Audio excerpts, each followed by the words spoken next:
Welcome, everyone, to another episode of Cinematic Realms. I'm your host, John Webster, and joining me today are my wonderful guests, my on again, off again co-host AR and the wonderful AK is joining us again. How are you guys doing? I'm doing okay, but AK was having some issues with the stove, so I'm worried about her. Yeah. My stove did not want to cooperate with my schedule of life today. I wanted to be done eating before the stream started, and it just did not care anything at all about my feelings. So I'm glad that you were able to successfully make a meal. That's the most important. The meal is made, and it is in front of me, and it is delicious. But you guys don't need to see that, so I'll be on when I'm done.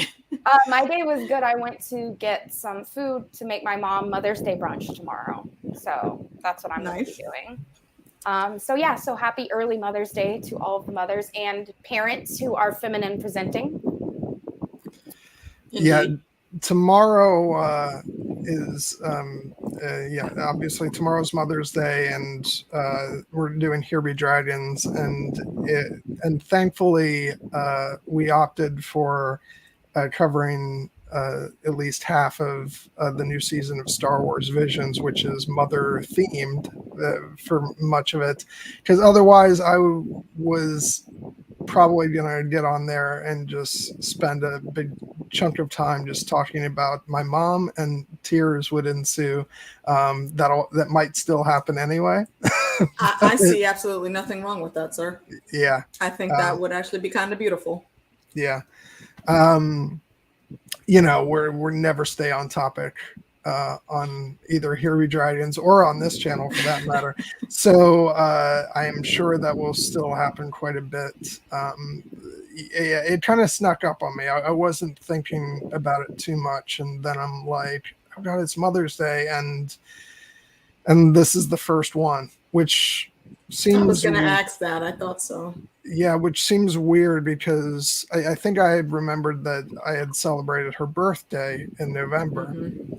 And so I hadn't realized that Mother's Day had not passed yet. And yeah, that's going to be, I don't know how I'm going to do tomorrow, because I've been doing pretty good lately. Feeling good between like Ice and Fire Con and starting the channel up again. So I wonder, like, sometimes it just hits me like a ton of bricks all of a sudden, and maybe tomorrow will be one of those days. But anyway, so I did not want to start this stream off on a super sad note.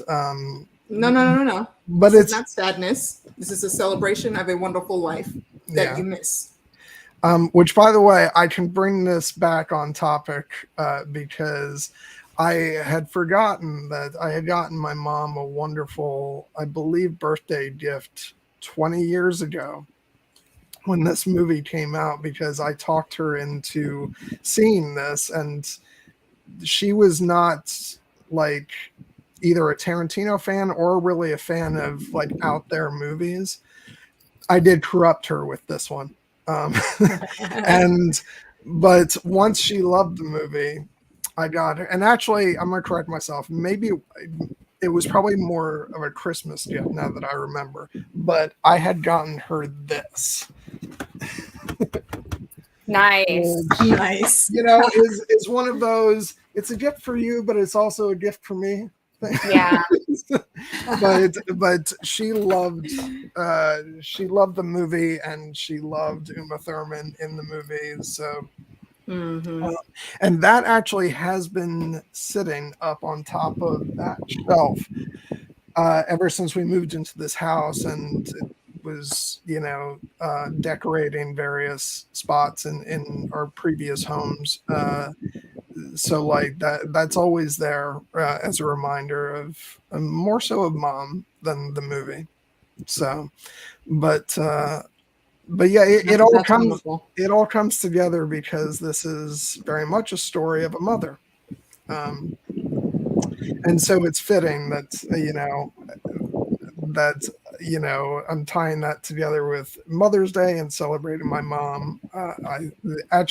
This was not on purpose, because talking about this movie this early in my return was actually not part of the original plan, but I had to move some things around, so I'm really happy it worked out this way. But yeah, so in case that didn't make it obvious, everybody, we're talking about Kill Bill Volume 1 today. I did want to make sure we broke up the two films. Hopefully we'll talk about the second part maybe next month. If I had planned this out, we would have done it 2 weeks in a row, but there's no plan whatsoever. Who needs? What is this plan organized thing you speak of, sir? That word means nothing to me. Yeah, but I'm actually kind of happy, because going back to watching this one today, I was reminded of how different the two films are, and how this really, as much as I adore Volume 2, and it's probably actually my favorite of the two. Favorite of the two, same. But Volume 1 was definitely a moment when it came out, and it's so iconic. And I'm wearing my Lord of the Rings: The Two Towers shirt today, because I had this shirt back in like 2002, 2003-ish. So I did want to place myself back in that nostalgia bubble of when the movie came out. But let me throw up the poster for the movie right here. I love this poster. This is probably one of my favorite posters of all time. And if I can just do a little bit of the Japanese in the background, if you don't mind. Yeah, absolutely. And thank you. So the first one is like to make someone lose their life, and the second one is Biro. It's just a sound pronunciation of Bill, right? So literally to end Bill's life. Oh, that's great. Yeah, so I really love when they they are are Japanese, so I can't exactly like tell you what it sounds like, but yeah. I never explicitly knew that, but I should have. It makes sense that it would, it would read something to that effect. But I love Tarantino. That, yeah, because it's very obviously a Japanese wushu film kind of aesthetic, so which I'm very excited to talk about. Obviously, he absolutely planned it for that completely. Yeah, and again, I'll say I'm sorry because I half interrupted just now. Hearing AR do translations is like always just silk to my ears. Like I love her brain. Oh yeah, absolutely. And I was so happy when I already knew that this would potentially be one of the films that you would be interested in coming on to talk about AR, but I was so happy when you said you would, because I knew that you'd be able to add a whole lot more. Context always matters. Yeah, context. Utterly fantastic. Plus, I'm just greedy. I want you on for as many of these things as possible. But yeah, I just want to say hi to everybody in the chat real quick. We've got Christine, the Never Never podcast, who I'm actually going to be drafting onto one or more of these streams, so stay tuned for that. Cassie, Reflective Rambling, who is shy about coming on, but I'm working on that. Come on, Cassie, we need to see you, ma'am. We've got Scott of the Greywater Watch. Thank you, sir, for hi, Scott. Good to see you. Oh wait, who's this AK Watch? I think I know her. I've heard that chick's name around the block. I don't know if you want to keep her in the chat, man. You might want to just get rid of her right away. We got Kathleen and Danny McKay. Great to see you guys. Yeah, and so so I guess I'll just start off by saying my friends dragged me to this movie. You had to be drugged to this movie, young man? I want to explain myself, because it does require explanation, because I had never in my life seen a Quentin Tarantino film at this point. Oh, it's a good one to see. But my coworkers were big fans, especially my supervisor, who was more like a friend than a boss. I'm ever so grateful because actually he stepped into that position, and the guy who had the position beforehand was very much a standard employer. I don't know why I'm telling you guys this, but fond memories of work family. It's called the work family. I get it. Exactly. And so it was one of those things where we tended to go to movies like after we had finished the newscast for the night. And so I went to go see this. The only thing I had seen was, I think, the teaser for the movie. And having never seen a Tarantino movie, and just with this crazy looking thing with Uma Thurman in a yellow jumpsuit and a samurai sword slashing people, and it's called Kill Bill. I'm gonna be honest, and this is to my everlasting shame. I said to myself, that looked so stupid. Sorry. I know. I feel like I need to deduct 5 points just on principle. I know. But 5 points from Gryffindor, John.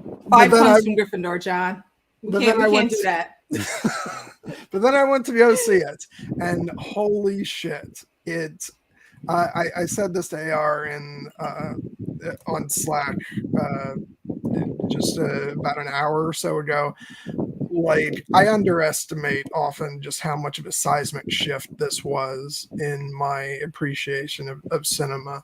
I always give credit during this particular time period to Lord of the Rings, because I was obsessed with it, and I watched all behind the scenes documentaries and everything.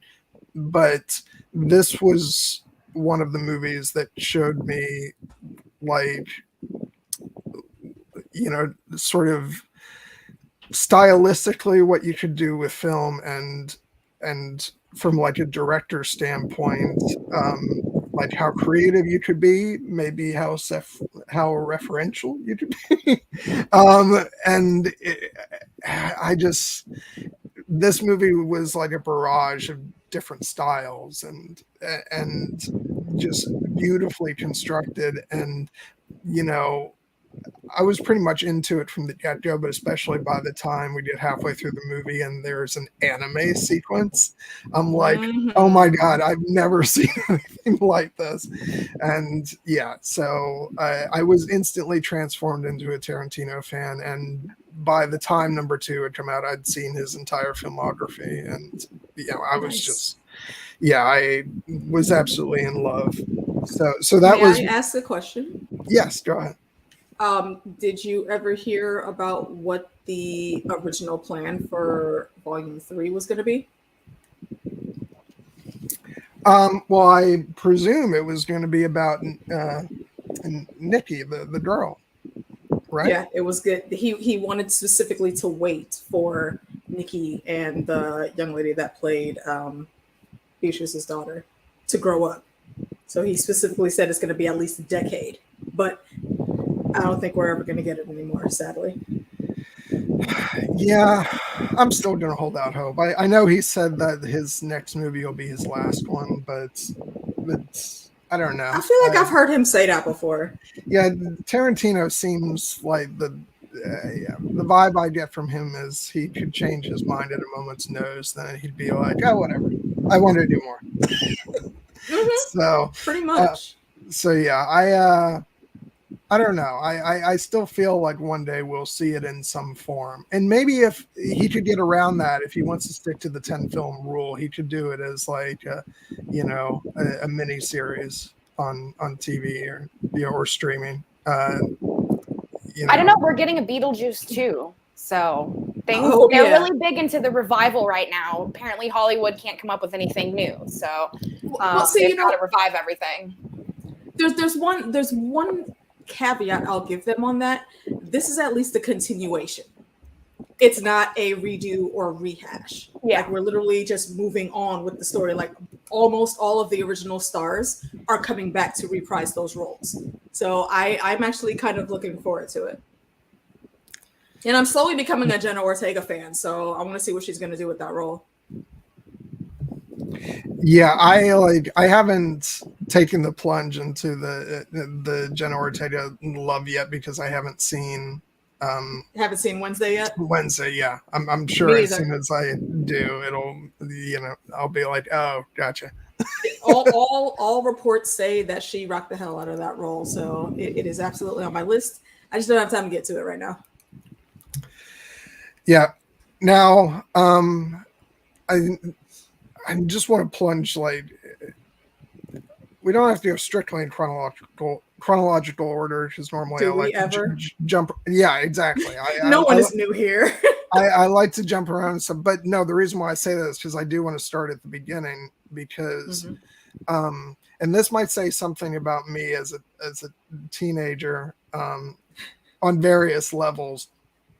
But when this movie starts off, it starts off with the very heavy breathing of a female, and I thought it was going to be a different intro than what actually ends up happening, and but then it cuts to Beatrix on the ground covered in blood, and having had this horrific act of violence acted against her. And really, I think that this was for me, this was an incredibly powerful and eye-opening, way to start this movie, and might have been one of my first real introductions to like having, the truth about violence against women, really thrown in my face and been like, yeah, your hormones are raging. You think you're starting off this movie with, sex, but welcome to the mind of Tarantino. But this is actually like, this is the reality of, of what I'm showing you, and that this movie is going to be an unflinching look at the harm committed against women by men, and also, other, people, even female characters who are under the sway of a man who have, and that was one of the things that struck me most of all, is if you look at the stories, especially in this first chapter, of these different women in the story, these are all women who actually should be a lockstep and key with each other, that we see them challenging and fighting back against these horrible men who are committing terrible violence, but the sort of sin that is committed by many of them is that they through the guidance of Bill, who is sort of the ultimate example of harmful masculinity in this film, is they turn against the bride Beatrix, and that is, every other example we see is with, especially looking at Erin and even in Go-Go, and we see them standing up against men who would do them harm, but because they turned against Beatrix, that's where that's in most of their cases a fatal mistake, and what sort of leads to this quest for revenge on Beatrix's part. So I just thought it was very powerful. I got it as a teenager, but I don't think I got it to this degree of what it was saying about the harm that men inflict on women, and yeah. So anyway, so I've rambled on for a second here. I'll let you guys talk about your impressions and, initial reaction and things. I would amend that just a little bit to say a pregnant woman as well. Yes. So he is absolutely. seen, in this case, she's seen as, inconvenient to have gotten pregnant, right? And so instead of seeing her as someone who needs support, you have all these forces working against her and female forces working with the patriarchy against her. And Kill Bill, you were talking, John, about how they could all band together against him, but he actively pits them against each other, right? He sends that woman to the hospital being like, oh yeah, go kill her. And then last minute calls, it's like, I changed my mind, And so it's this like idea of like, oh, she's our enemy, but I won't let you kill her. I want it to be a certain way. I choose how this ends, right? Not you. You know what that was? What? With the two, and that's a great picture there, John. And we're gonna sing the praises of Daryl Hannah. Oh, absolutely, absolutely. All praises to Daryl Hannah. Kind of coming back in the game with this movie after she had been on break for quite a few years. Yeah, being on screen, so it was great seeing her come back at this. But basically, she was the Melina to the bride's Katana. You look at them, they look exactly alike in Bill's eye, because he's got that thing for blondes. Yeah. And I think he already knew he was never going to be able to completely keep and control Beatrix. So he had the backup plan already in place. So I don't know, when it comes to, she's the only one, honestly, that I would say was specifically under his thumb and 100% being manipulated by him. With everyone else, particularly with Oren, I would say that's more, she felt the job was a cool gig at the time and she was following orders. I mean, and I think with the small interaction of talking, not their interaction as a whole, but with Vivica A. Fox's character, she was basically talking like they were old friends, because they were, but Bill was still the boss and she was following an order. So that was basically it. But also, though, Queen, this lady right here, she's so lovely. This is the very definition of on site, bitch. As soon as she opened that door, it was on.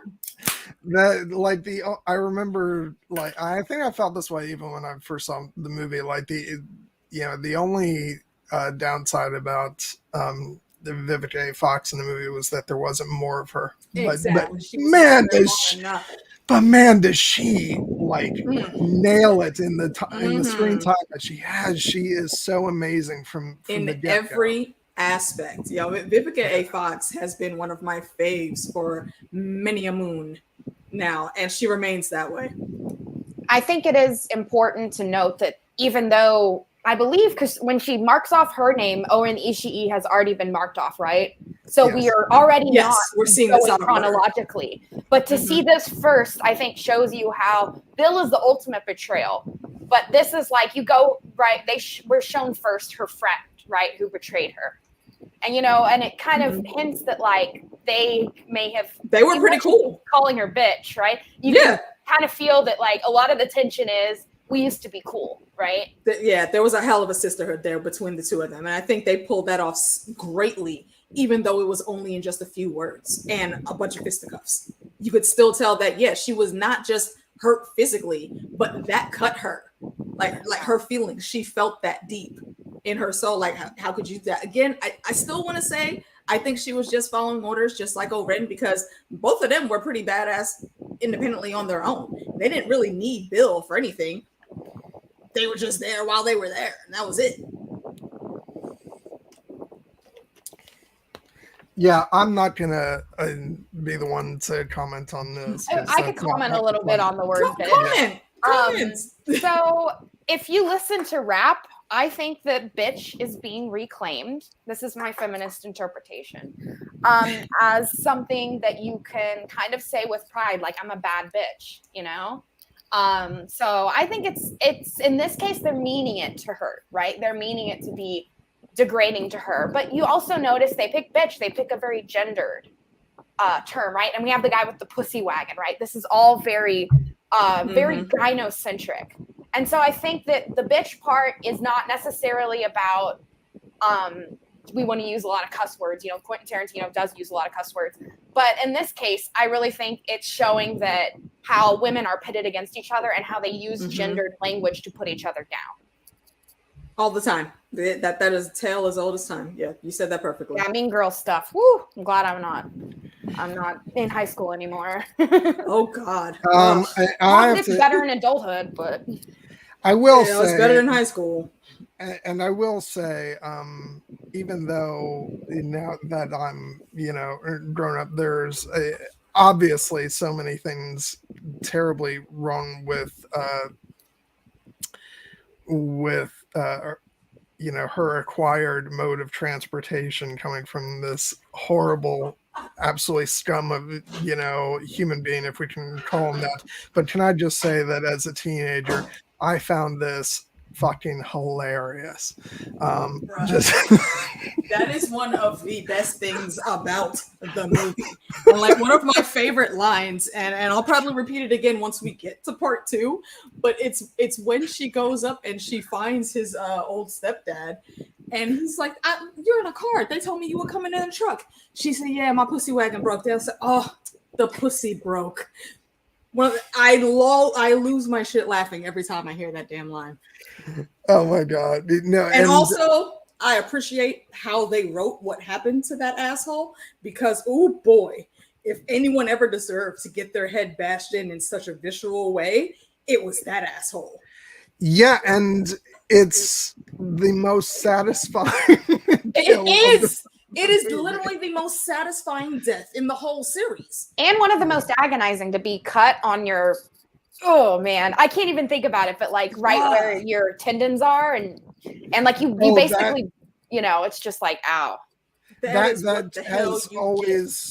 has always like just sent chills down my spine and made me wince and be terrified every time I see that cut. Yeah. And, oh my God. Pet Sematary did put the fear of that cut in my head when I was a child. So if you ever seen part 1, there is a scene where the little baby half dead, returned from the dead child, cuts an old man's ankles just the same way, and it's quite terrifying. I find it interesting. He's in a standing position and she's obviously on the ground because she's lost her mobility, right? And so you see someone who is down in a vulnerable position, able to get the higher ground against a man and to literally cut him down from his high perch, right? He literally gets cut down by the back of his feet. And it also shows, I think, the power dynamic and how weak he actually was, because the only time he was able to do anything to her is literally when she was unconscious. Yeah. The minute she snapped up and she saw what was going on, first of all, the asshole that thought he was going to do something got taken care of quick, fast. And then he came in and she pulled a double tap. And I appreciated everything about that sequence. This is ew, really you fucking disgusting bastards. Have to John. Talk. No, obviously. Like, I'm just kidding. Yeah, this is not the point in the stream where I go, actually, I'm going to speak up for this gentleman. No. Fucking bastard got what he deserved, but not enough. Not enough, boy. With the other dude, it didn't actually, it wasn't clear whether she actually killed him or not. I mean, there was a bunch of blood on his shirt, but he could have literally just passed out from taking that much pain that quick because he wasn't expecting Kill him too. I feel like he should have been dead too. I hope that's just I hope before she crawled out the room, she pulled that spatula and just swoop right across the neck. I was going to say, I hope that's just a cut moment in the film. My headcanon is that she killed. Oh, my headcanon is he did, yeah, but it wasn't very clear. But I do want to say, like, amidst all the horror of this scene, and just I want to comment on Uma Thurman's absolutely amazing comic timing, both in this scene and the rest of the film. Like, as horrifying as the scene is, and as, like, and as satisfying as the revenge is against this asshole, but like when she's slamming the door on his head and just repeatedly going, "Where's Bill? Where's Bill?" And all it can say is, "Please stop hitting me." Nah, bitch. Nah. You deserve no quarter. Nope. Yeah. And just the way she says, "Your name is Buck, right? Right. And you came here to fuck, right?" That 2 seconds of figuring out what's about to happen to his whole existence in his eyes is just so glorious. It's just amazing. And I'm going to try my best to stay away from volume 2 stuff, but you mentioned this scene, AK, so I have to, you gotta pull it in if the spirit. Yeah, that's when she is trying to get answers out of the guy, and she just puts up her hands. She's like, "Where's Bill?" It's like she owns this role in a way that is. I mean, there's great performances, but this is definitely one of those performances where I'm like, she lives this character, and it's beautiful to watch. There's something else that's really cool. When we're still connected to the pussy wagon, when she gets out there and she's like, "Okay, you know what? I got too much shit to do. I cannot have my legs not working." And then we learn about Palme and how that whole thing went. See, Cassie, how that whole thing went down, and then it cuts back, and she's just like, "Wiggle your big toe," and I was like, "Oh, if you want to talk about harnessing your chi to pull off some extraordinary shit, that's it right there in a nutshell." I thought that was great. And then this is what I'm saying. There's so much that was instantly iconic with this movie. And I just remember, me and my mom, cracking up at each other, just randomly going, "Wiggle your big toe." And it worked. It took 18 hours, but it worked. That stuff patience that you get from tutoring by Palme. That kind of stuff with us was great because my dad, I'm pretty sure he never watched Kill Bill. I don't think it would be his type of movie. So I always loved it when Mom and I would make movie references that he'd just be like, "What the hell are you talking about?" And this is definitely one of them. Yeah, okay. So God, I just want to talk about. Could I, John? I hate to interrupt. I just before we move on, I just wanted to we're kind of looking at the comedy of it, and I just kind of want to say when he says, "I'm here to fuck," no, he's there to rape. This is sexual assault, and I think that it can be very pleasing for that person to die, but in the end, it's not justice. Justice would be for that guy's ass to go to jail. So you see it as one way. You can see it as the justice. I just think that's that can be reductive because you want healing. I want the bride to heal from this. And I just don't know if, she needs counseling, more than she needs revenge. So I think that when he's like, "Oh, I'm Buck and I'm here to fuck," no, you're there to be a rapist. So, and someone who is unconscious cannot give consent. You can like talk to someone beforehand and have some agreement on consent if you're like that kind of thing. There's like a whole kink community. But this is obviously not there's no consent going on in this case. And so I think Quentin Tarantino wants us to dwell on this a little bit, but he does move on rather quickly. And I think that we kind of forget there's all this violence in the bride's past. We kind of forget that a lot of it is sexual violence. And she's constantly commented, all her looks are getting commented on. She's constantly being called, oh, come on, a little, right? Like they said, little white girl who likes to play with samurai swords, like they're common. Please put a pin in that one because I have a comment for that. Nice. Sorry, go ahead. But so I think that her being a female or presenting very feminine, unfortunately, I think AK would agree with me, it does leave you open to assault and harassment. Indeed. She very much had the reaction of someone that has had to deal with that. From how I read it, I could be wrong, multiple times. So she very much is just compartmentalizing. She has a thing to go do. That's where we get the list. That's her therapy. That's how she knows how to clear, get the red out of her ledger, so to speak. That's how she knows how to deal with that. So that's what she goes and does. So to me, no, I do agree with everything you're saying, AR. I will add, though, that the justice for her was dealt out just smooth and swift.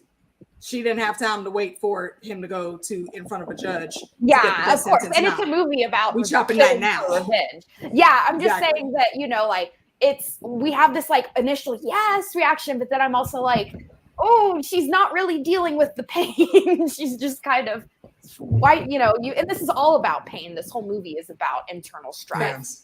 Facts. And I do want to say, and I do apologize, because the thing about this movie is that there's so much of it that I love. So my tendency is to want to jump around and talk about all the different. Young man, have you met us? We literally have this same conversation every time. But I will say that one of the most affecting moments of this section of the film, which is before she realizes what's been done to her in the hospital, but it's when she wakes up. And we've had this movie thus far, which is very stylized, and it will continue to go on to be very stylized, but then there's this absolutely heartbreaking human moment where she wakes up, realizes first that she has a metal plate in her head, and then second, that her baby is not there, and cries out in like horrified anguish. And it's such a real moment, and I remember sitting in a theater and feeling that horror. And it's something that Tarantino does so brilliantly, is that he'll bounce between the absurd and the real, but that separation never gets lost, and the audience always feels when it's real and when it's painful, and that moment really solidifies in the audience this, you feel her grief and you feel her pain, and this would be both of these films would be lesser films if that wasn't pervasive. Like if it was just like surface level, and we're like, this woman was wronged and she's taking revenge, but we're made to feel that, and it's just, that is one of the most powerful moments in both films. Indeed.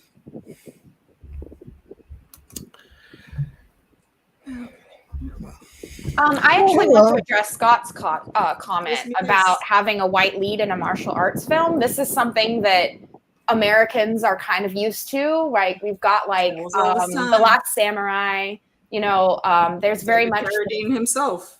Yes. And so this is actually, in my opinion, one of the better representations of a white person learning about Eastern practices. And because of that is, I think this is volume 2, but when you see the master student kind of, when she's learning the martial arts, you see this kind of passing down of lineage, right? And you see, she says, one of your students, I'm going after one of your students, right? And then he writes Bill. So he automatically knew who she was talking about. Exactly. And she has a mission that is kind of not said, yeah, you should do this mission, but is kind of like hinted at, that like she would be doing his lineage a favor by removing this student who has tainted the teachings. And so the fact that she's not only just doing it for herself, but she's also doing it to reclaim martial arts as, as a practice that needs to be respected. That's totally different from a lot of the movies I've seen. Usually it's like, I want to go in and learn as much martial arts so I can beat people up, right? There's not that spiritual aspect of it. And I think with her having you see these flashbacks, right? When she sees something, it goes, with that music, and it's like, you see the flashback, that is very much like her trauma being presented there. And this is really the first character we see who is learning martial arts, and she's using martial arts to like process her trauma. So I think because of that, it's not so focused on, ooh, look, this white person learned how to do wushu. You know, it's more like she is using something that has a long history of excellence and of discipline, and she shows that even though she's very angry and she uses it for anger purposes, her mission in the end is pure.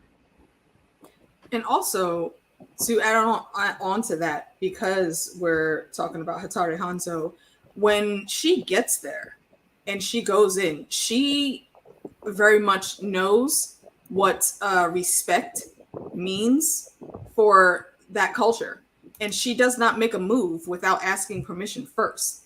And that's not to say she's being submissive in any way. She's literally just being polite. He was going to have her sit down anyways, but the fact that she came in with the demeanor that she did, and she acts so respectfully like that, he was like, oh yeah, of course, sit down, have a seat. And also, this is one of the funniest scenes throughout the movie. This man was not here for the games of the kitchen help that day. Okay, you watching your soap operas? Boy, I told, turn that shit off and go and get this woman some tea. Care a damn about your soap operas. And he's sitting there trying to be so calm and cool and collected to the point he just gets frustrated. He's like, oh shit. It's hilarious. Get your ass out here. Right. And then again, okay, see, coming into women's private spaces, gentlemen, don't do the shit that this man did. You have all that space. First of all, you're there working, you're there an employee. You have no business coming around the bar and literally putting your whole chest on this woman's arm to talk about what you want, lady. Do you know who I am? Because I can show you really quick, who I am. Stop doing that. But you know, sidebar on him.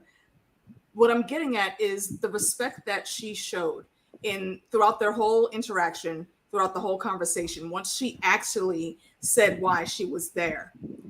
And I mean, and we heard how heavy that is. You know, as soon as she said Hattori Hanzo, you know, the dude dropped the cup in the kitchen because, yeah, he's undercover. He's this really cool restaurateur now, but he has a past that is very, very well known, and still known to certain people, even though he's here undercover. When we go into that attic, oh, dude, look, let me tell y'all, for any of you that may not know how freaking sacred weapons are to me. Okay, I have my own katanas, and I have planned actually in the next few months to have a couple more.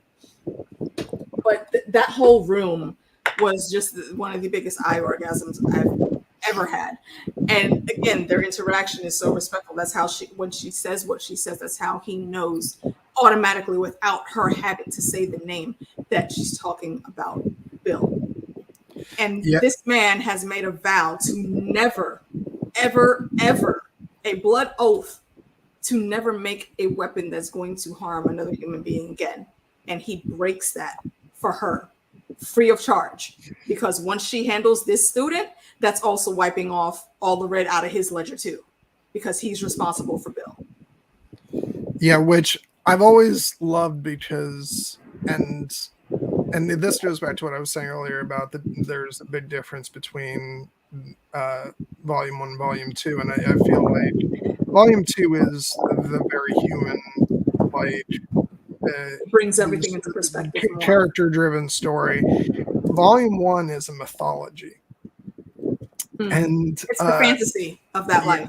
Yeah, and so there's so much baked into this story, and like we don't know what happened with Bill and Hanzo, you know, and whatever Bill did, you know, and especially like we don't have to imagine much considering what, you know, he's done to Beatrix, you know. It's so we can imagine that whatever it was really, really awful, and that Hanzo feels responsible for that. I have a quick question for a hot second, and I'm sure I'm reading too far into it, but for a hot minute, that anime scene with Oren Ishii, for a second, I thought that was Bill that lit the fire. Because outside of the hair color, his whole demeanor was Bill. But also in the animation of the face, you can tell that it's clearly not a white dude. Yeah, it's clearly. Yeah. I mean, true enough. He looks so similar, and he moves so similar. I almost wanted to have the conspiracy theory. I did feel like not the conspiracy, but I think that he was trying to show that Oren Ishii was her life was destroyed by someone like Bill, and then she goes to serve someone like Bill. Yeah. Was she serving though? Because she was making bank as an assassin on her own. Yeah. That's what I'm saying. Like her empire, she was building that shit in the background the whole time. Yeah. She didn't need Bill. Yeah, and let me see. That part, excuse me, that part of their origin story, I would like to see. Because we kind of know how he recruited Beatrix, and we know why his brother would be in the game too. Also, his brother is the realest motherfucker in the whole damn series too. But we'll get to him when we do part 2. But for Oren and for Nita and what's the other girl's name? Daryl Hannah's character, Elle. How did they get mixed up with Bill? Because Bill is very calculated in every aspect of everything he does. So why did you? I kind of know why he picked Elle. Elle is the clone that he wanted to be Beatrix. But why the other two? That's a bit of backstory I'd like. Yeah, Bill is a narcissist, and I think that narcissists are able to spot damaged people. So I think he specifically looked for damaged women as someone who would be open to more abuse because they had experienced it throughout their childhood. That makes me even more curious to figure out how he got Vivica A. Fox's character in there. Because we saw, we could see why Oren would tag team with him. But what was her story? She could have fallen for Bill. He's very he's got charisma. He's not charismatic because he's a narcissist, and they can be very charismatic. So and very charming. But he has a type. Yeah, that's what I'm saying. He has a very specific type, and Vivica don't fit that. Yeah, I actually really respect the fact that we're left with so many questions because this is such a rare thing in movies, especially nowadays, where everything is filled in. Everything's wrapped up in a half hour. All the heroes go home. No, just in terms of backstories, we get a solo film for every side character or a Disney Plus. Every last, all 3 of us are writing this in our heads as we go. I have half a premise of what I would like to see with Nikki and what is that little girl's name? Lil B. What's her name? Is it Billy? No, it's not Billy. No, it's something with a B, isn't it? Somebody Google for me real quick.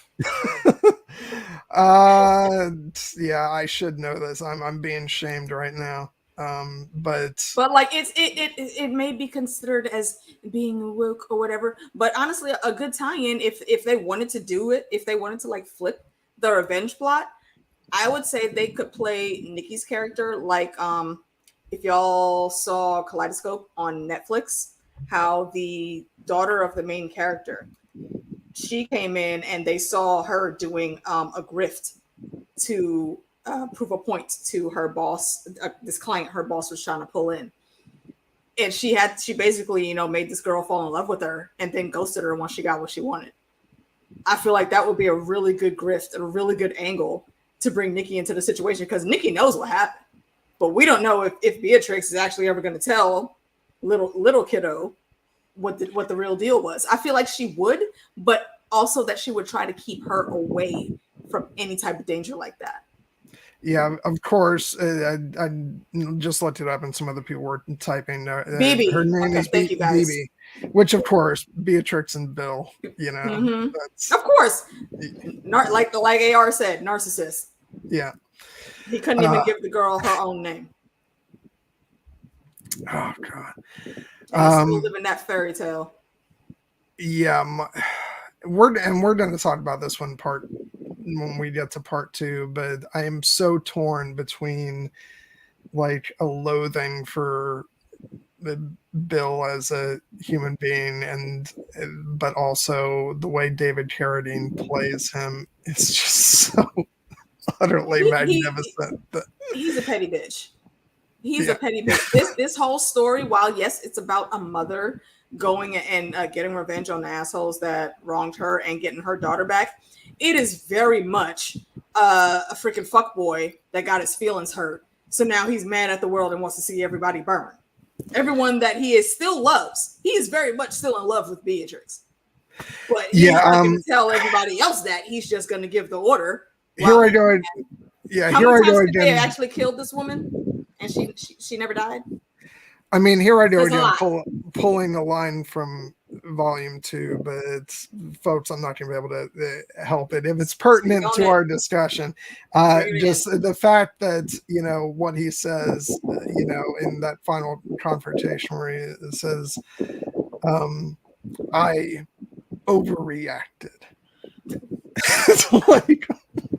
I have never paid enough attention to that line before I did the rewatch earlier today. I was like, bitch, an overreaction would be maybe if you were drunk and you pushed her a little bit. That's an overreaction. You brought down holy hell and have tried to kill this woman 3 separate times now because she didn't want to mess with you no more. She didn't run off and get pregnant and happy. No. She wanted to be somewhere where she knew she could just dig in and be undercover and be away from you. She was down for all the bullshit. But once there was a kid in her belly, like she said, once that line turned blue, I can't be doing this fuck shit no more. Now I gotta protect the little wolf. We're not doing that. I'm not about to go out here, fisticuffs, guns, and katanas running around all the time. I got a kid now. You don't know how to deal with that, so I'm gonna go over here because I already know the bullshit you're gonna be on, and I'm taking us out the situation. But she should have known better. She didn't run far enough. And it's such a, like, obviously that's a absolutely psychotic thing to say, but it's a complete reversal from what he tells her in the moment, which just shows how, you know, like ridiculous that all is. Where he says in the moment as he's pulling the gun out, he says, "Do you find me sadistic? No, there is nothing sadistic in my actions. This is me at my most masochistic," and it's like, this is you being the biggest fuckboy ever. God, the whole like exactly that reaction right there, John. Yeah, that's all you can do. Just look like, oh, for fuck's sake, again. And while we're referencing part 2, just one more thing about part 2. There is, like, I remember, I haven't seen it in a while, but I remember they were like at a campfire or something, and Bill starts talking about Eastern teachings. I can't wait to talk about that in part 2 because he's wrong about them. So before he dropped her off at did like the usual white guy thing of like, I totally understand this when they don't. And so I think we see the bride as like a bit of a reaction to that, in that she understands the teachings and he doesn't. And yet he's this master, right? Not only understands, but she respects it. Yeah. She absolutely respects it. And she did go in a little bit cocky. Talking to our guy Palme, who was also in this movie, just playing a different character. Shout out to Gordon Liu because he's amazing. I think Bill had it hard when he was there because of his mouth. He's a smart ass, and he don't know how to not be a smart ass. Beatrix, we saw she had some problems, but Palme is a great. And again, Amy, I don't know if I'm pronouncing that correctly. Palme. Thank you. See, and this is why I brought you on when I was talking about Kung Fu, because you know these things. But we saw she had some issues while she was there, but he could see in her that, okay, nah, she actually does know a little bit. And not only that, but she wants to actually learn. It's a hard lesson. He's a harsh teacher, but he's a great, great freaking teacher. And that's why she has the fortitude to come through and do all this shit. But what other person that's paralyzed, you know, is going to go in the backseat of a truck, talk about wiggle your big toe, and it only takes them 18 hours of rehab to get out, and she hits the ground running. I'm just kidding a little bit, but I've always like the joke has been since the movie came out. It's a really good thing that all took place over the weekend, because otherwise, don't think she would have been left in peace in that truck. But yeah, and also though, Tarantino, he got to stop putting his fetishes in these damn movies. we didn't need to have that scene. Like, bruh, we know you like feet. You don't got to keep telling us, okay? And I get it. Our good Lord, what the hell's his name? Loris, our good Lord Strong. You know, he's paved the way for the OnlyFans of the foots. But can we not do that? Uma Thurman's feet are actually rated pretty low on FootWiki. I looked it up. They're really not. They're not that pretty. Yeah, that she just saying. I mean, toes aren't my thing, whether but or not you have a nice feet, you know, like you either have ugly feet or really pretty feet. I've never seen just like a normal foot. I remember and I didn't know about Tarantino's foot fetish when I saw this, because again, this is my introduction. Well, yeah, you were in high school. Oh no, you said it was your friends from work. Yeah, so this was 2003, so I was 19, so I was just out of high school. Oh yeah, you were still a fresh green boy. I wasn't not that fresh. I had the reputation. You're so lawful good though, John. I mean, come on.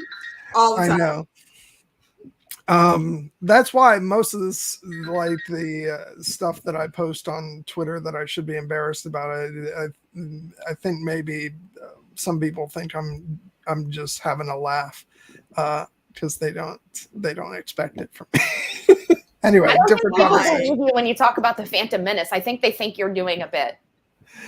Oh, yeah.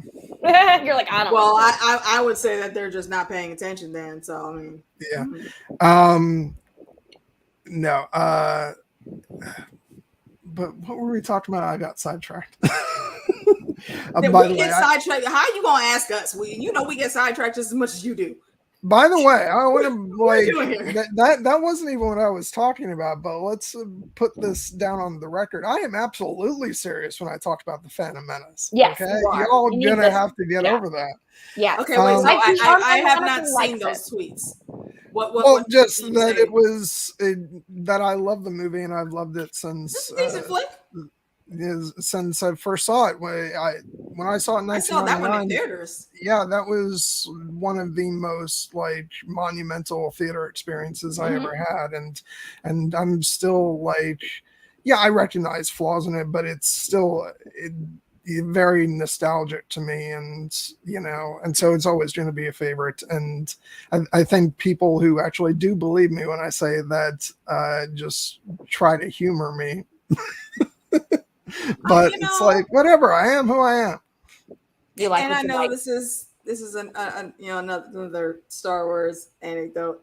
I'm still kind of mad at the fandom because of what we could have had with Jar Jar Binks, but they ruined it because they didn't want to just trust the process and wait and see what was going to happen.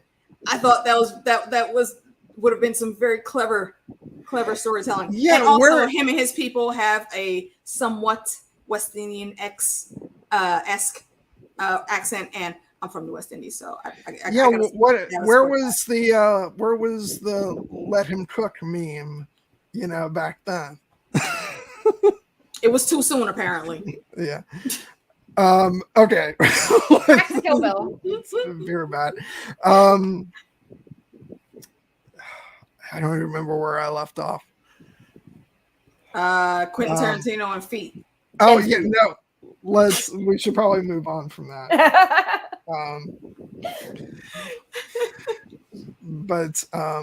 Oh no, I remember what I was going to say.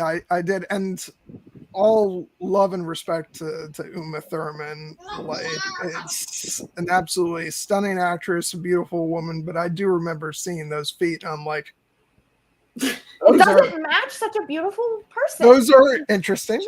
Now you know a foot zoom in that I did not mind though, when Death Proof came on and Rosario Dawson was sleeping backseat with her feet out the window. I would have went by and maybe tried to swipe her foots too. Just tickle it a little bit. That'd be kind just of a little bit. She's totally my Hollywood wife. Like, if y'all didn't know, first of all, she's a New Yorker, so always love for New York, and she writes comic books, and she's fluent in Klingon.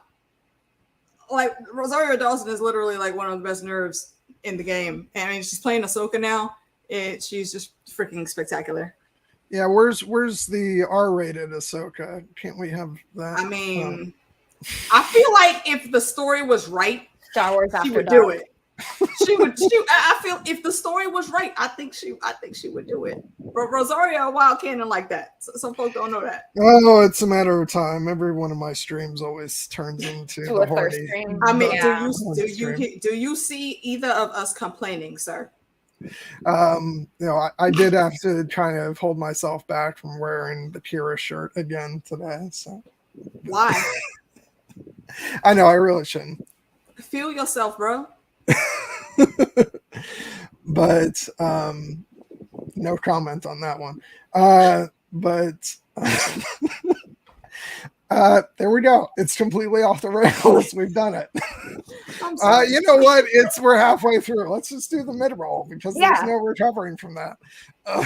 If you're watching for the first time, this is just a mid-roll. We have more content after this. I just want to say I hardly always miss streaming with you guys if too many months go by. So thank you again for having me on. No, and there's more coming up. I hope you got some free weeks ahead because. Oh, you know me. I'm in. Yeah, because you dropped the Mortal Kombat mention earlier. It must be done. Matter of fact, I just watched the freaking Mortal Kombat Legacy again last night. I forgot that we could have had a Mortal Kombat universe where Michael Jai White was Jax and freaking 7 of 9 was Sonya Blade. Why did we miss this opportunity? Freaking. See, John, we're right here. I never watched. How? I know because I still to this day, and this is shameful of me, but I've never watched Voyager. But after having watched Picard, you do that. I am all in the Jerry Ryan. You'll love Seven's journey. And matter of fact, tell me when you start watching. We'll watch it together. Cool. And so the thought of her as Sonya Blade, I'm like, but why didn't that happen? That was one of the most cleverest castings. Once I heard Mortal Kombat Legacy was coming out, I was like, "Oh wait, Jerry Ryan." Oh, okay, wait. We can ramble. Me at 7. Sorry, we can ramble about this stuff. I want to get the actual mid-roll stuff. So everybody, I usually forget to say this. So if you're watching, make sure you like the video and subscribe, please. Because somehow I the whole year I was off, I didn't lose any subscribers, and then I started up again and I lost 2. I guess they were mad the movie that you picked to come back on, apparently. Yeah, exactly. I just like to think that they closed their accounts or something. What movie did you pick? Well, who's mad about what? No, I was saying that I didn't lose any subscribers the whole year I was gone, and then when I came back, I lost 2. Maybe they weren't Star Trek Picard fans. Yeah, so like and subscribe. Next week, I'm going to have my wonderful friend Erin on to talk about The Mask of Zorro, which is an old favorite of mine. Oh, it's so good. Yeah, which it's one of my favorite, all-out popcorn. I went to see movies. that in theaters, man, when that came out. Oh, and Catherine Zeta-Jones in that movie. Yeah, we're going right into more thirst talk. I will say, and I feel like this is going to lose its effectiveness after a while, where I preface it with all complete respect to this actress. It ceases to mean something at some point, because I'm just going to go into the thirst. But I remember when I was younger, I had crushes on plenty of actresses. Catherine Zeta-Jones in Master of Zorro was like a whole different thing. That was a whole ass vibe. Yeah, I was feeling things that I don't think I'd felt before. So yeah. Anyway, great movie. So we're gonna talk about that next week, and then the week after, a family appropriate stream will be AR will be back for her birthday stream to talk about Mulan. Yay! I'm so excited. We say it's a family appropriate stream, but it is about war. So it does have some violence in it, even though it doesn't show it. Yeah. Oh, you know what that makes me think of, AR? Have we told you about our Lord and Savior, the Iron Widow? Ah, that does make me think of the Iron Widow. Yes. Iron Widow by Shiran J. Zhao is an amazing read. And they came out with. She's also an awesome YouTuber. Yeah, part two's coming out. Yes. Yeah, part 2, the Heavenly Tyrant is coming out. And if you are looking for like a middle school book, they also wrote Zachary Ng and the Dragon Emperor, and that's really good too. And even if you're not in middle school, it just means it's quicker to read. That doesn't mean that there aren't themes that you could, as an adult, you could appreciate. Yeah, I think she likened it to the whole Olympians series that Rick Riordan did, which we're getting an awesome new show for. And it's inspired by Yu-Gi-Oh! So if you're a Yu-Gi-Oh! Fan, indeed, Zachary Ng is good stuff. Also, she's a great YouTuber too, so you should check her channel out. Yes. Okay, sorry. Like a lot of great stuff about like Mulan cultural stuff and things to do with Chinese culture. They're from China and learned English in 4 years, by the way. Their accent is flawless. Impeccable. But anyway, hi, I'm AR. You can find me on Twitter at Amy Blackfire, AEMY Blackfire with a Y, and I post stuff about A Song of Ice and Fire and pictures of this little guy, Mushroom. So follow me on Twitter. He's the goodest boy. You can see more. I also do a lot of, I have an MA in Chinese, so I do a lot of posts about Chinese culture and stuff like that, especially as it pertains to pop culture, such as Mulan. So I'm really excited to talk about that with John for my birthday. Yay! And we were going to do that 2 years ago, and obviously I had a mental breakdown and that didn't happen. But 2 years too late. I say we're on time. Yeah, no, that's why I'm so excited to get to do it, because it just feels so long overdue. Yes, definitely. So, which, by the way, is Mushroom literally just sitting right behind you on the chair? He is. He's literally right here. So let me see if I can. There he is. And those of you that don't know, he's my official emotional support animal. I have a letter and everything. So his job is to calm me down, which is a 24/7 job. As you both know, I have quite a lot of energy. So it's not a bad thing. Okay, do you want to plug anything? Let's see, what do I have coming up? Next Friday is game night. If you're not doing anything, swing by the Citadel of Trivia. I'm going to be running some Jackbox games. So if you don't know how those work, once I pull up a game, I do it through Steam. Once I pull up a game, I'll put a code on the screen, and you in the chat can join me and my friends on the panel, and we'll all play some good games. A few favorites are Fibbage, and that's where you have to figure out what a particular lie is about, some random thing that they give, a question that they give us. Murder mystery trivia is also very fun. I think that's probably my favorite so far. And of course, there's Quiplash and quite a few others. I've got 2 packages and a few games that we haven't tried out just yet. Have you seen Win the Internet? Win the Internet? It's so good. You basically have to people will comment on things, and you have to take their comment out of context and get them canceled on the internet. Oh, yeah, that sounds like fun. Okay, yeah, I will definitely. Yeah, I think it's in Jackbox 3, but I'm not like 100% on that. I'd have to look it up. I have like 3 and 7 or something, so it's on. I will check. All right. And then 2 weeks after that, we'll be back doing another random trivia. We haven't picked the topic yet. I think we were just talking about, we haven't been to Westeros with our trivia in a while, so we're probably going to do just like a all-world of Planetos trivia coming up. But that's about a month away now. Let's see what else. Just random personal thing. I'm going to be going through a writing course that is specifically geared towards women of color and how we see the world of speculative fiction. So, I'm trying to better craft and hone my skills as a writer, and I don't know, maybe do something with it at some point in time in my life. I don't know. We'll see. Just for the heck of it, shout out to my brother, RIP. I miss him. I was gone for a little bit. If you guys didn't know, my little brother passed away just a couple weeks ago now. Yeah, it's from cancer that he was battling for a while. He actually lived a lot longer than was projected. So we're very happy to have that time with him.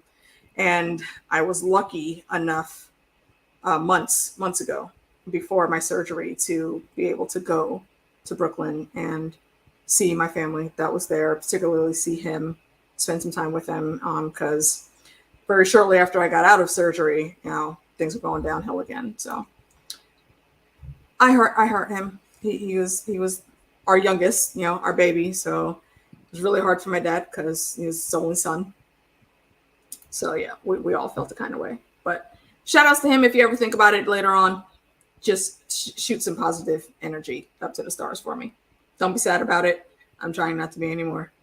But I do miss him. So John, that's what I said. When spirit moves you, speak. You speak, bro. Yeah. That's all it is. Matter of fact, I'm giving you a digi hug right now. Come on, bring it in. Let's do a group hug. There we go. Oh, nice. All right. Besides that, I think that is all I have going on. Oh no.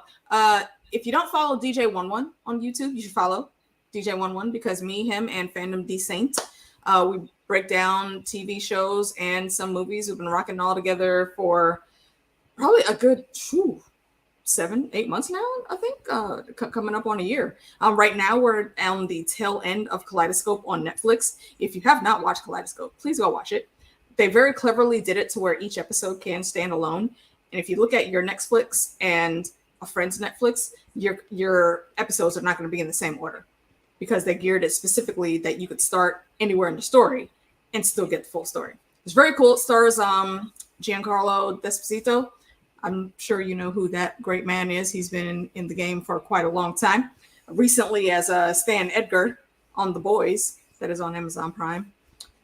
So Tuesday is when we'll be talking about that. I think we're on, I want to say is it the red episode? No, we just did red. It's the pink episode that's coming up, the second to last one in the season. Besides that, I think that's it.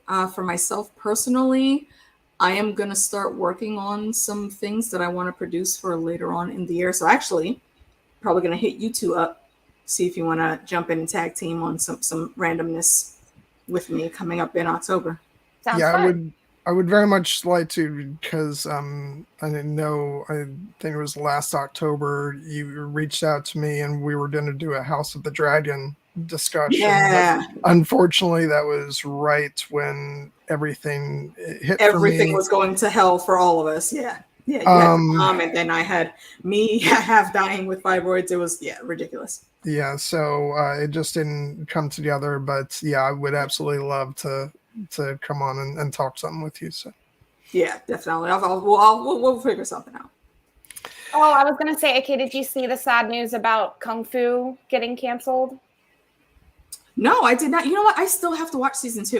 I still do too. If you guys didn't know, me and Amy were actually covering Kung Fu for a little bit. It is really dark in here all of a sudden. Sorry, guys. There's me facing I think light that now. the CW is going to look very different in about 5 years. I think they're going to sell a lot of shows and they're going to be bought. I think they're going to look very different next year. Yeah. It's very hard for them to compete with all the streaming services. I knew after Supernatural was over, I was like, I don't think they're going to make it as far Once as Charmed content finished, creation.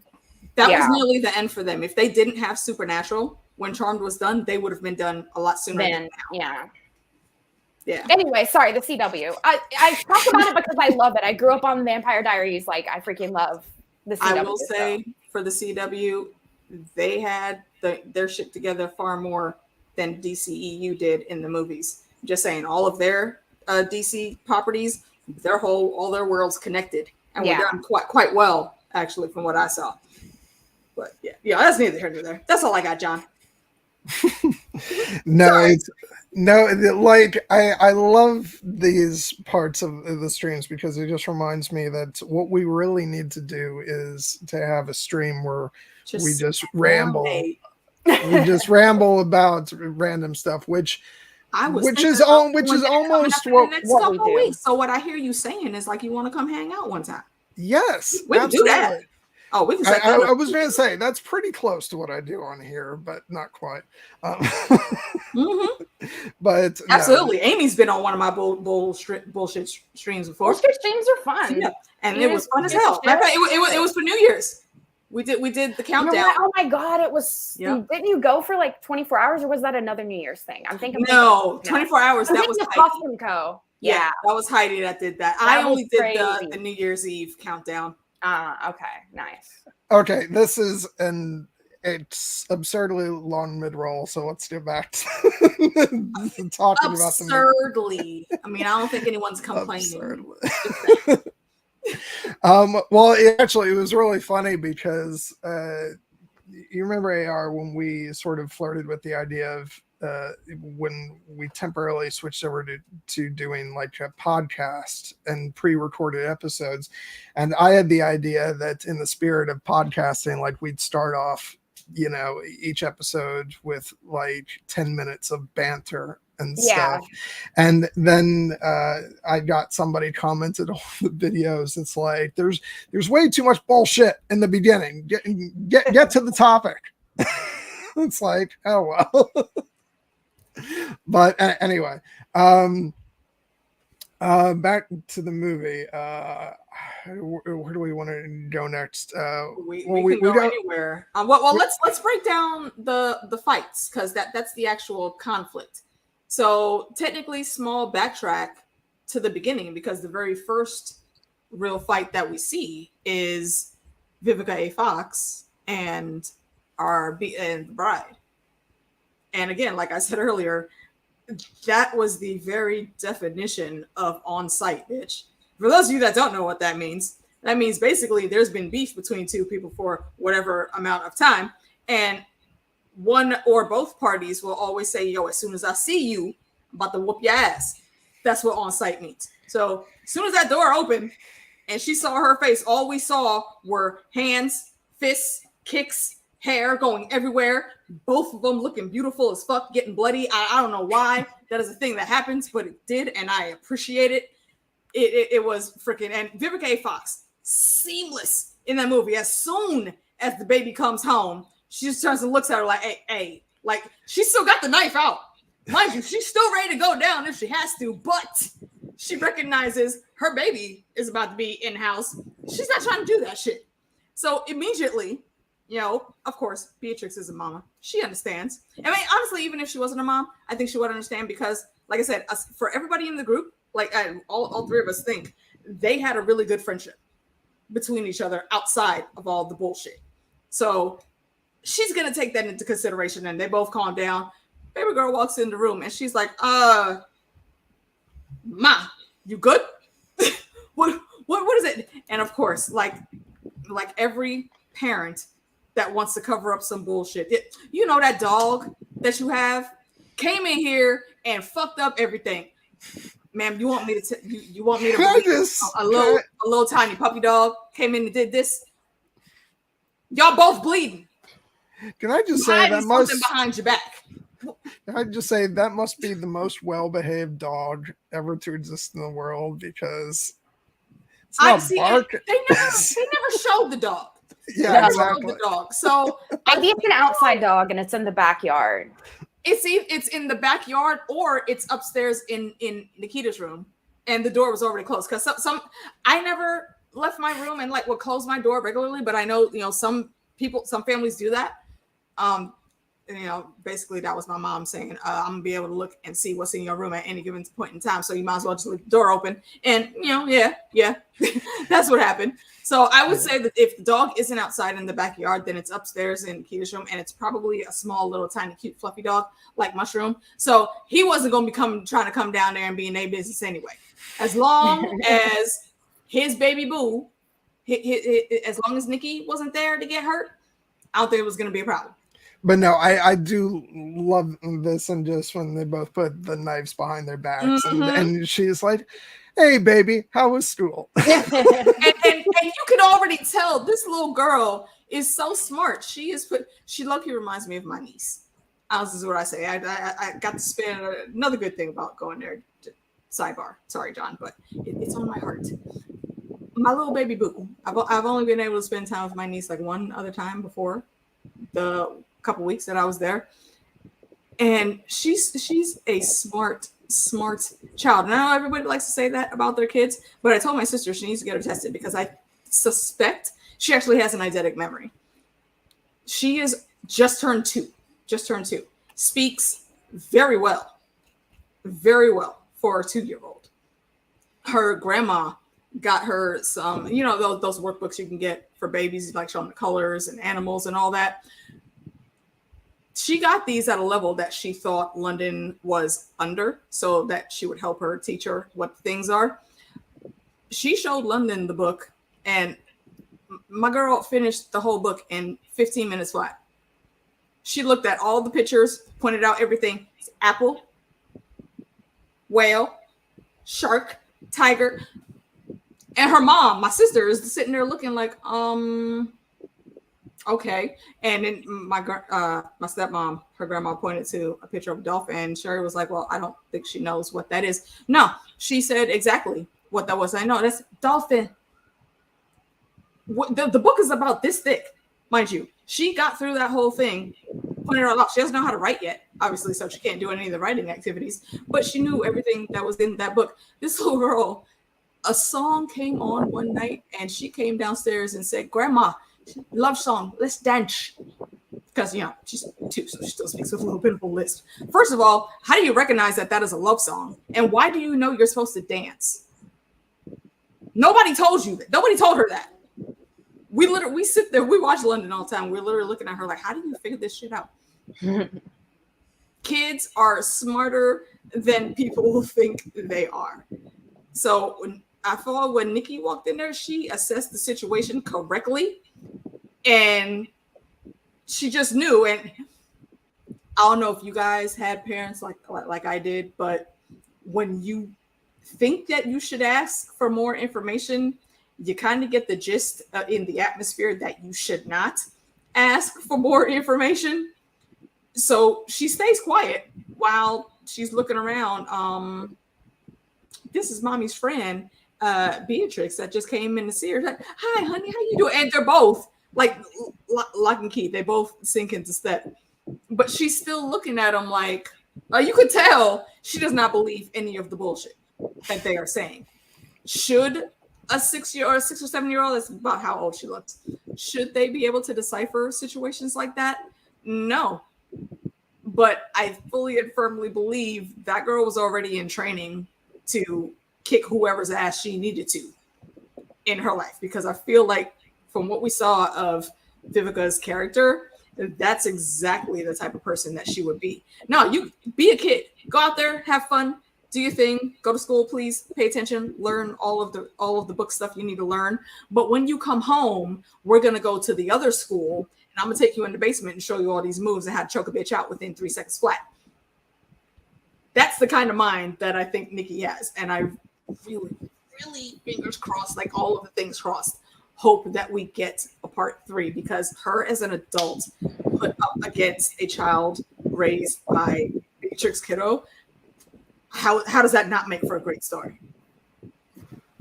Yeah. That's my anecdote on Nikki's situation.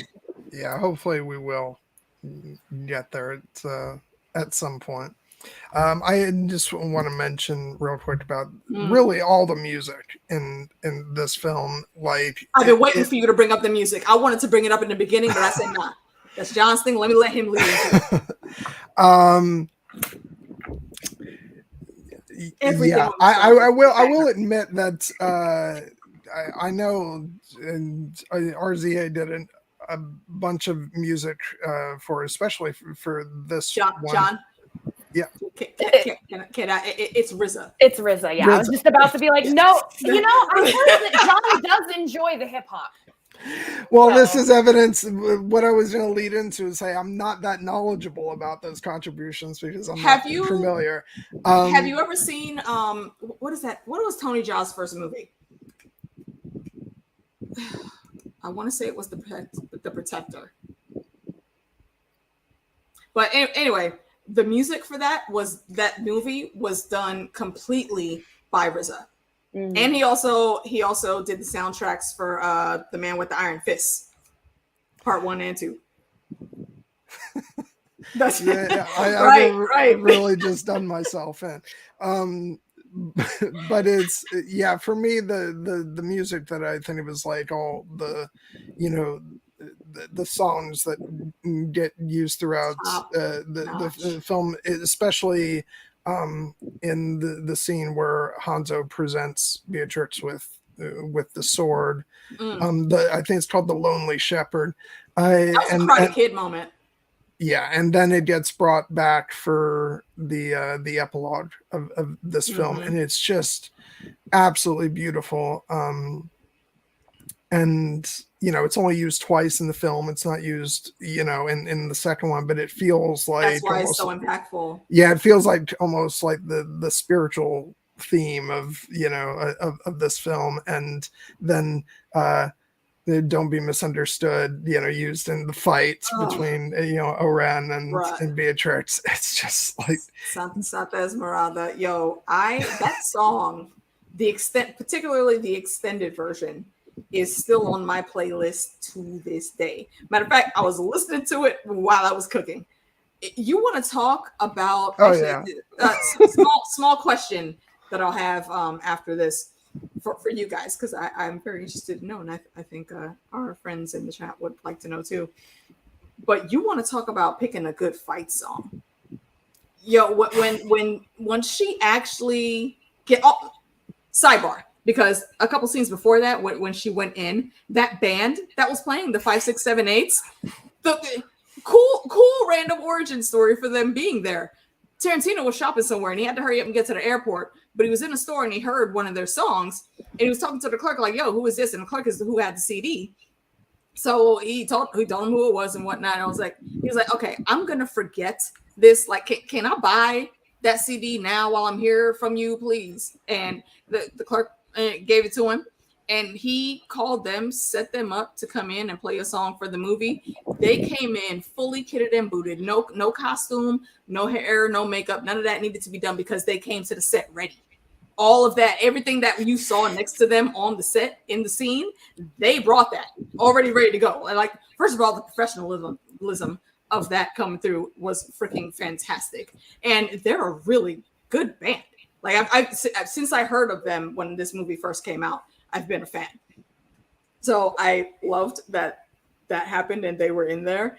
And just the walk-in for Oren and the Crazy 88s, that song, still a classic. I love that. That good walk-in music. That's what that is. But that last fight scene with her and Oren Ishii, you know, when everything's going down and, you know, Oren does the little insult shit because, yeah, you have a Hattori Hanzo sword. No, and she gave her props. Like, that's an impressive piece of steel you got there. Where'd you get that? This is Hattori Hanzo steel. Bitch, you lying. That's what she said, but that's the tone of what she said. And then we, you know, she went on to insult that, you know, pretty little white girl likes to play with sharp swords. Yo, this ain't a game for Beatrix. That is not a toy. That is a weapon that she is literally about to use to scalp your ass. But once they get into the fighting stances and you see Oren come out of the shoes, and it shows again Tarantino with the foots. It shows that she stands there for a while, you know, and it's like every warrior before these type of scenes, you know, that you have to take that breath and focus to get into your zone, you know. And once she takes that first step on the downbeat, that's when the song starts.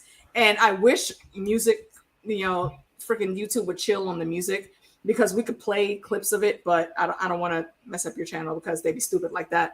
But that whole song up until the part, and they didn't play any of the words. So I would encourage everyone to actually go look up the song and listen to the words of the song and play it simultaneously while you're watching that scene.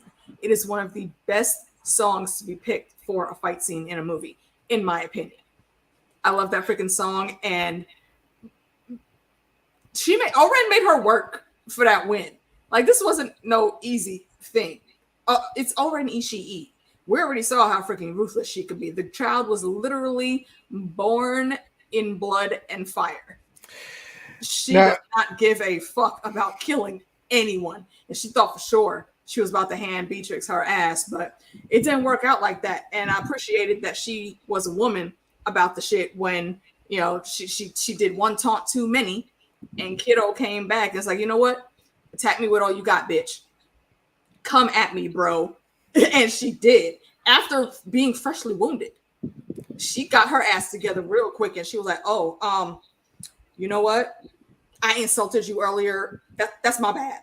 I shouldn't have did that. I'm sorry. She owned up to the mistake. Again, the respect that comes from this culture in any situation is just always really cool to see to me. She also bowed before the fight as well, showing the respect there. Warriors respect. Yep. Yeah. I always love that apology moment, because like there can be no apology for what she did to her. And that's that's why she specified. And yeah, but it was for that insult. Yeah, that's a good catch. A really good catch. Now. Yeah, and that's the closest she can get to saying that. Yeah. Yeah. Because I think they were coworkers. I don't think they were really that good friends, but they knew how to work around each other, and there weren't any problems until Bill said, yo, go kill that bitch. Now, I do want to backtrack a bit and talk about the big fight scene, because AR does have to leave at 9:00. So yes. Let's make sure that we get into such a great part, because there are obviously, the whole movie has, the influence. Yeah, we're near the end now, so yeah. Influences of Asian cinema, but it definitely feels like the big fight, and I do want to mention that it's really interesting, the way this final act of the movie can be viewed, because like I said, this movie is the myth building, and in part 2 we get Bill saying, there wasn't really 88 of them, they just call themselves the Crazy 88. Yeah. So it's almost like what we're seeing here is the mythologized version. Is it? Of this big fight, or you could take it literally, and he's just. I feel like Bill was just trying to downplay it, but I could be wrong on that assessment. Yeah, I think it can be taken either way. I really like this Crazy 88 idea, and Quentin Tarantino plays a lot with craziness and this idea that the bride is crazy with revenge, right? And Oren Ishii is crazy about her heritage, right? Like we notice that. And if I could just talk about the racial implications for 1 second. I was going to say, can we bring that part up? Yeah, because she's half Japanese and half Chinese American. And you may not know exactly the dynamics between Chinese and Japanese, but it ain't good. Biggest thing to say is the rape of Nanjing. So in World War II, Japan really, really messed up China. They experimented on them to death. They had comfort women who were Korean, Chinese, Taiwanese, Filipina, all that. So there is this huge rivalry between Japan and China, and Japanese culture is still quite focused on racial purity. So the fact that she wasn't pure Japanese is something that does not sit well with her, or sit well with necessarily the people that are under her, because not only is she a woman, but she's also not fully Japanese. And you notice her Japanese is actually very good in the film. Very good. It was really good. So you have that. So in a lot of ways she passes, right? She dresses like a Japanese person. She has the manners of a Japanese person, but you notice it's still her heritage. Exactly. And if you mention her mixed heritage, you literally get your head cut. I will collect your fucking head. Yes. She said that shit with her whole chest and she meant it. And I was here for it. If you notice the gracefulness with which she did it, she was like little tiny feet. Bruh! She didn't even take her shoes off. Again, he's obsessed with feet, but it was like this, like, it was like, doo, doo, doo, doo, and then, you know, like this very dainty movement to this, and this was also very like elegant, you know, and then one thing. Yeah, go ahead. Just one quick thing.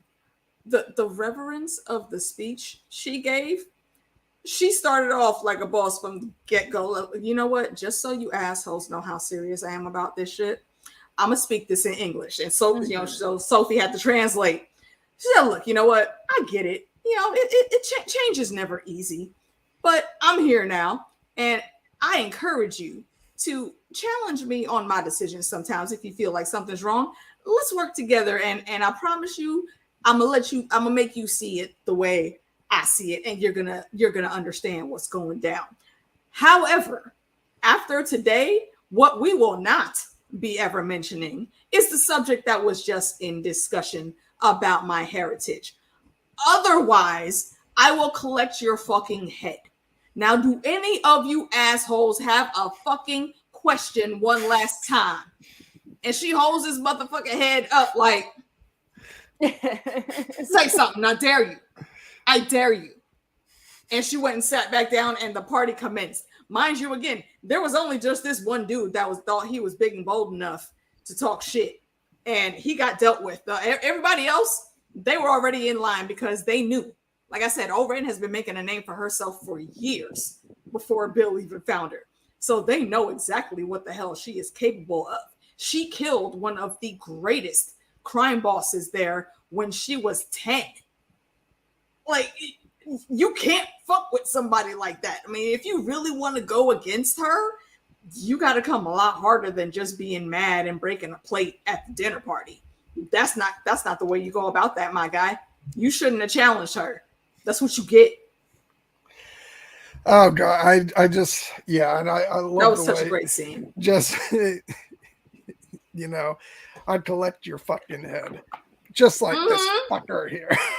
Now, if any of you sons of bitches got anything else to say, now's the fucking time. And that is why my name is AK Ishii, because was the bitch evil? Yeah. Was she ruthless? Yeah. But you know what? So was Damon Targaryen, and I stand his bitch ass too. So fuck. I rock with House Ishii. Just like running through some moments in the big fights. I always love when when Beatrix calls out Oren. And you and I have unfinished business, which like I just love every time she says that, and just the way that then Oren steps out with, you know, her bodyguard and the Ennio Morricone music and quick backtrack. Yeah, she knew somebody was out there watching her. Yeah. Y'all remember that scene when Kiddo was right outside of the screen? The camera panned back to her, and you just saw her stop and still record. Like, you know what? Humans are always in motion. Even when we look like we're standing still, like there's some part of us a lot of times that's doing something. She went completely ridged back still. If she had fur, it would be on end right now. And she took that pick, you know, the hidden knife, and threw it out the door. And if Beatrix was not on her game like she was, that would have killed her right there. But it's like it's almost like she felt it through the force, and she jumped out the way just in time, got into a hiding spot just in time because Gogo was on that ass in about 1 second. Yeah. And had she not jumped, that would have been over. And I really appreciate that scene, especially because she let the Kingsguard go out first. If you saw that, everybody in that room, I believe that they have to be there because that's like her close personal guard. She sent them out there, and I feel like that was the Dothraki riding in after Melisandre did the freaking fire thing, and they still got in 2.3 seconds. That was not a smart move for them. Gogo's the only one that gave her any type of real competition. Yeah. And Gogo also had an arrogance about her that was to her detriment. Nah, that bitch was crazy. Yeah. And, again, Quentin Tarantino and craziness. He's very interested in this idea of someone who can fight and do a lot of destruction, and who is also unpredictable, like someone who has gone insane. And let's not forget that she's in her school uniform right there. Gogo is only 16. And not only that, I think it's maybe Quentin Tarantino is saying a little bit about the fetishization of Japanese schoolgirls too, because they tend to, in anime, they tend to be kind of weak, kind of yielding. And in this case, we've got, this bodyguard of this really important Yakuza boss, right? Yep. I do concur. And that fight also, I feel like you could tell someone's state of mind, and to some extent, maybe their level of skill by the weapon they choose to fight with. Gogo, that weapon that Gogo's using, that is not an easy weapon to master at all. Because one, it's extremely top heavy once you start swinging. That mace with the spikes, that's weighted. That's very heavy. That's why it hits so hard when it actually hits an object. It would break bones and crack skulls one shot easily. And she's using it on a chain, a very long chain. That takes a degree of concentration while you're fighting in the moment, where you have to switch, flip, and do a whole bunch of randomness to make that shot go exactly where you want it to. I guarantee you, Gogo probably started training when she was 1. As soon as she could move and crawl, she was in training, because you don't get good on a weapon like that overnight. Sorry, random AK is crazy about old school weapons and sharp blades and things. So I be knowing some shit sometimes. Now, and side notes, like I got so excited when you pulled out that katana earlier, because I have my own as well. It's in the closet right now. Otherwise, I'd grab it. My plan, like y'all can't see it, but there's a blank wall behind me. My plan, because I love the Klingons so much, Klingons in every Klingon home, you'll find this thing called the war wall, which is where they display all of their weapons, particularly their family heirloom weapons, like Valyrian steel swords and all that shit. And I absolutely want to have that as my main background once I get the new apartment that I'm in set up. So yeah, y'all be seeing a lot more weapons than me. I don't have just that one. I have quite a few. My next one, though, at some point I will get a Damascus steel made batleth at some point in time. If you don't know what a batleth is, it's that weapon that Worf uses on Star Trek. Oh yeah. That's one of my favorite fantasy weapons, and I've wanted one since I was 6. Sorry, no. Random AK sidebar on. No, it's wonderful. I love it. Yeah, no, it's just like, yeah, going back to that moment just before the fight begins, I just love it, because when she calls out Oren, and then especially like, and we get a lot more Ennio Morricone music in the second film, but this is a moment where I think the track it's called Death Rides a Horse, or Death Rides a Pale Horse, or something like that, and it's so fitting. And I just love the fact that then she, and of course she cuts off Sophie's arm, which is such an over the top movie violence moment. I love it. And then also acknowledgement that Sophie, you ain't innocent, bitch. Yeah, and all then the rest of you motherfuckers leave, but you. But then everybody like runs out of there like it's a freaking Godzilla movie, which I love. Wouldn't you? Yeah, and it's great because it just shows that she's this larger than life, force, and that everybody is absolutely terrified of her, which is great. I love it. And that scene is why I think that Bill was just trying to downplay what she actually did when he talked to his brother. He was looking at, you mean to tell me she cut through 88 people just to get to Oren? Yeah. Actually, it was a little bit more than 88 people, because I don't think her Queen's Guard and Gogo were counted as part of the Crazy 88. That was just all the gang that was all under what I forget what his name was as being the general of her army, but that's the same actor that played Pai Mei. Yeah. Oh God. And yeah, and speaking of actors playing more than one role, you also have the same actor who plays the sheriff in this one, who comes back as he's officially part of the Tarantino verse. He is in almost every movie if you remember to look for him. Yeah. Let me pull up his name just to give him. Michael Parks is the actor's name. Yeah, and in part 2 he plays Esteban Vallejo, which which he's the one that delivers the pussy broke. And I thought that for a side character, I think he's one of my favorite ones, not just in this series, but in all the movies I've seen in general. Like he came in and Kiddo is the star, but he owns that scene. He's quote unquote what they call a gentleman of leisure in his old age.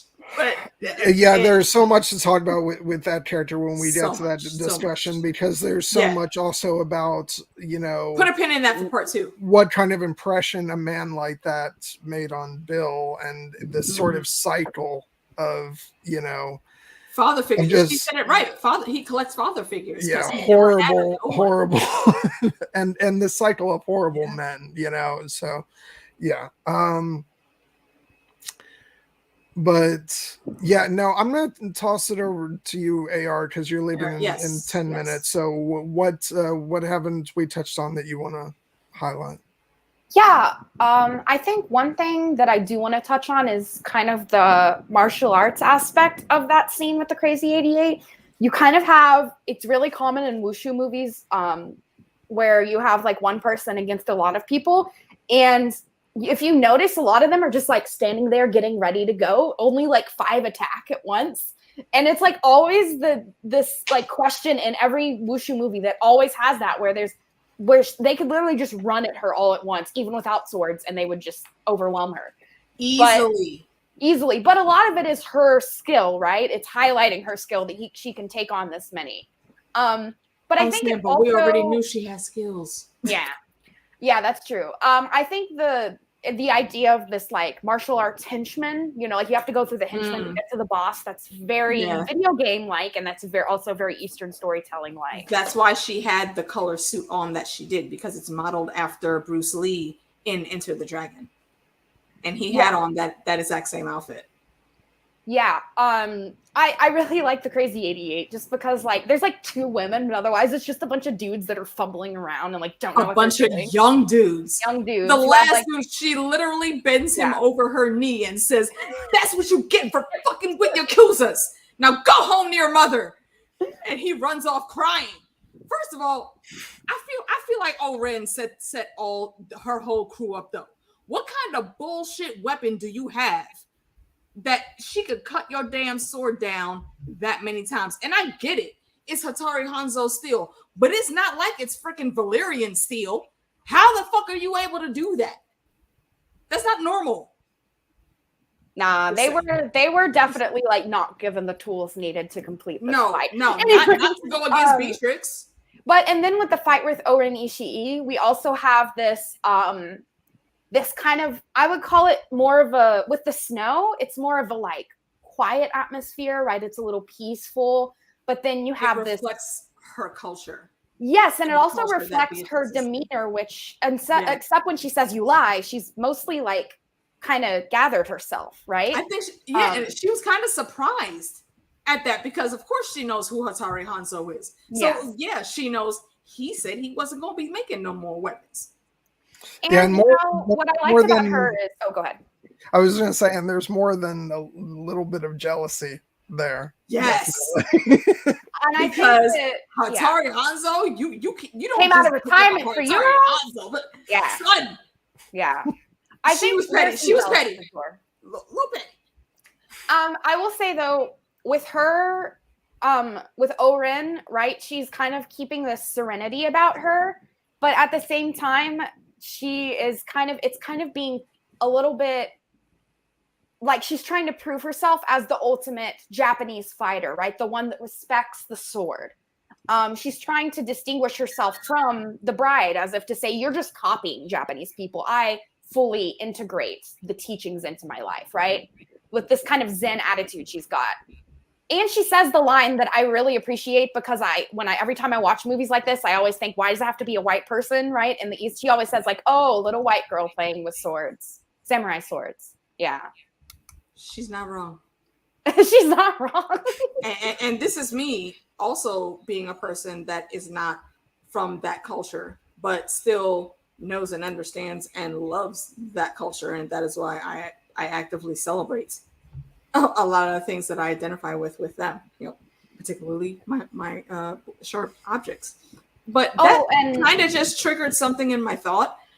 The way Oren acts, like, ideally, if you were to merge Arya and Sansa and even Brienne, that would be Oren. She's still very much the lady. She minds her P's and Q's. She knows how to take charge. And she could fight like nobody's damn business. But she's still a boss, and she still, more importantly, again, is the one in charge.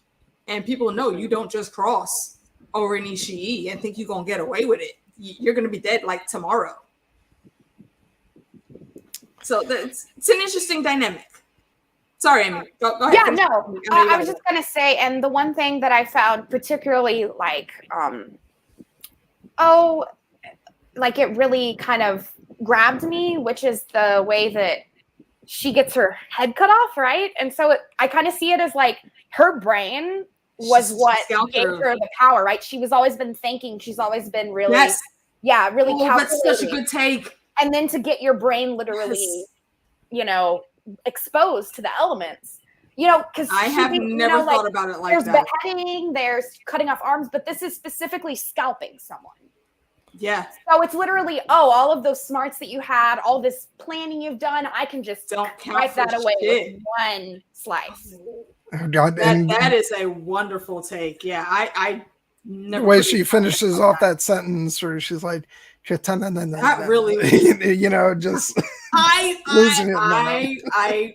I used to practice saying that line because I thought it was just so badass. Like, if you get handed, the death, if you're actually going out, as far as last words go, saying that really was a Tahari, Hanzo sword. That and she didn't say it in English. I only know what she said because of the subtitles. But yeah, that really was Hanzo Katana de Danda. I was just, first of all, it's Lucy Liu that's whispering sweet nothings in my ear as she goes out after a boss ass fight. So yeah, that shit was awesome. It's one of my favorite scenes in the whole series. Also, is that last shot. I mean, also, like, I didn't talk about the music. Just as soon as that cut happens, and and that cue comes in, it's just check your phone, AR. Oh, okay. It's magic. But yeah, no. Yeah, it's, and that's why every aspect of this movie gels together so well. Tarantino hit the nail on the head with this one. I really liked it, and that's why, like, I don't like, if we were to take both films together as one, then I could comfortably say that Kill Bill is my favorite Tarantino ever. I found a copy that has them all together seamlessly. I can send it to you. Oh, please do. So jump into our DMs on Twitter and send me your email address. I'll share the link. I'll put it on my G Drive later.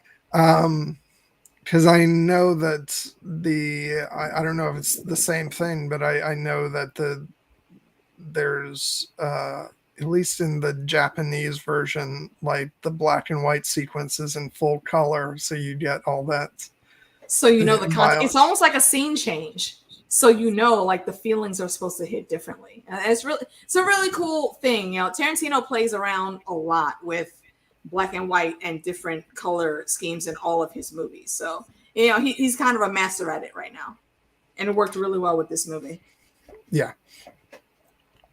I know you have to go, AR. So anything final you wanted to get out there? Yeah, I would just want to say that a lot of this is Quentin Tarantino's like love song to kung fu films that he like kind of grew up on, right? And so getting a guy from the Wu-Tang Clan to do the music, I mean, like they're straight from Shaolin, so not just a guy from the Wu-Tang Clan, but a guy who also loves the culture just as much. Exactly, because if you didn't know, RZA is a black man, and he's very, very big in the music game. Yes. So, and Wu-Tang Clan. Fan of it. They used to call him Kung Fu Kenny. That's all I'm saying. So there's a huge like kind of melding of cultures for people of color to really kind of be interested in Eastern culture. And I think Eastern culture has a lot to learn from people of color. But I just think that something interesting about this movie is he is acknowledging that he is white through her, right?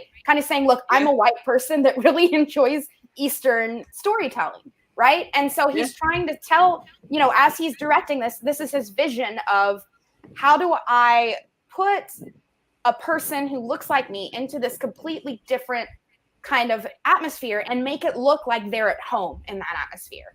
And I think that he does that brilliantly. And she fits into a lot of the Eastern storytelling tropes that he sometimes flips on their head, and sometimes he's just kind of giving it a nod.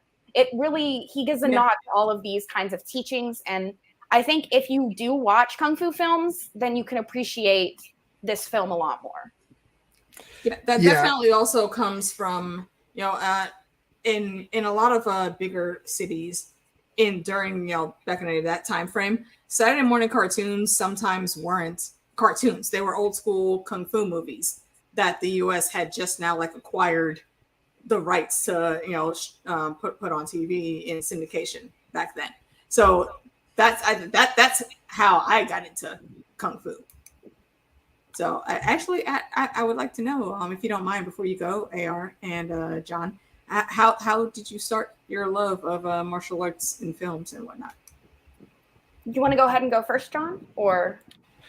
Go ahead, since so you can. Because we're definitely so I was originally interested in anime and Japanese culture, just as like a pop culture lover, and I started to learn Chinese in high school, and my teacher showed us Shaolin Soccer, which is a really fun movie. So good. Where Stephen Chow's a genius. Yeah, Stephen Chow. So it's like they're using kung fu skills to win soccer games. It's really fun. And when I first saw that, I thought it was a movie that didn't take itself too seriously. And I really appreciated that about it. And it was actually supposed to be a spoof on Wushu movie. So I watched the spoof before I saw the actual movies.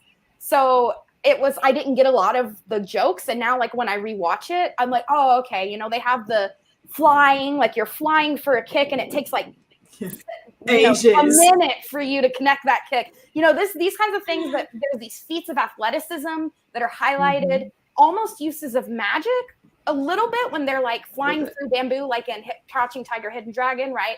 And House of the Thousand Daggers. Yes, and House of the Flying Daggers. Yeah. So those kinds of tropes are there, and I think that Quentin Tarantino has a deeper understanding of those tropes than I think I originally gave him credit for. After rewatching this, I really do see how it is a love song to Wushu.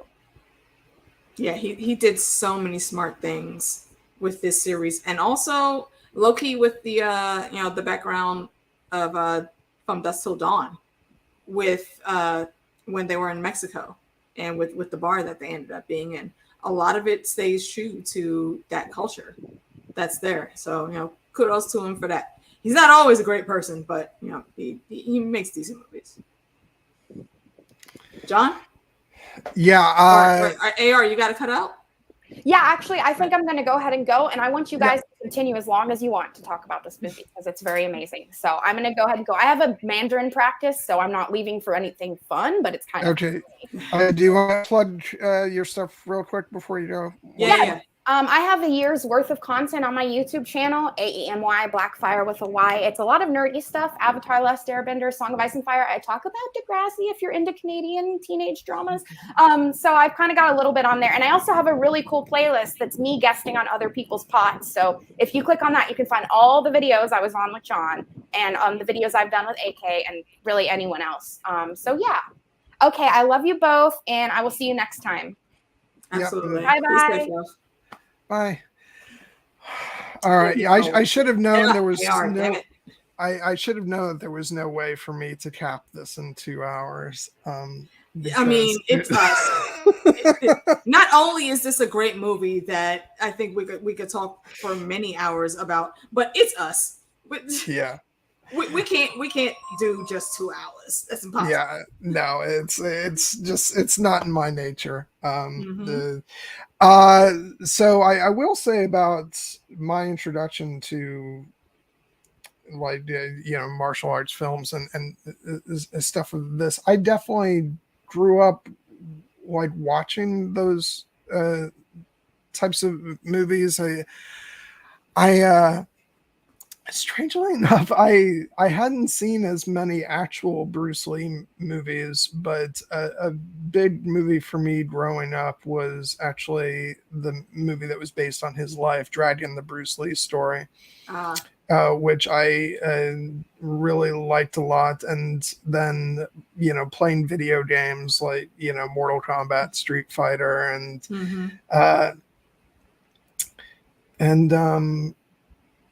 the fact that this is an obvious thing that I can't believe I sort of skipped over. Like I was in karate, growing up. So it was a big part of my life, which was definitely brought on by by my love of Power Rangers when I was a kid. So look, Power Rangers Mach 1 will forever and always have the best cast. And more specifically, will forever and always have the only Pink Ranger that I acknowledge. So shout out to that lady. And also shout out to Tommy and Trin. Yeah. Man, rest in peace. They were gone too soon. Can I just say now that we have now I know we're going past 2 hours, so we have a little more breathing space. I'll just say that I'll be forever heartbroken because last year I had been debating about which convention here in Florida to go to. It was down to either the MegaCon, which I ended up going to, or the Tampa Bay Comic Con, which is closer to me, but Blue Lemons was down for going to MegaCon, so we ended up going to that. But the only thing that I regret about it is that Jason David Frank attended the Tampa Bay Comic Con, and I would have given anything to get to meet him because you want to talk about childhood heroes. Tommy was that for me. You want to talk about a great hero's journey. Tommy wasn't the White Ranger when we first met him. He was the Green Ranger, and he was only the Green Ranger because he was undercover, having been brainwashed by the master villain, Rita. Also, I'm gonna put a plug. Actually, I'm gonna find the YouTube channel that I'm thinking about right now.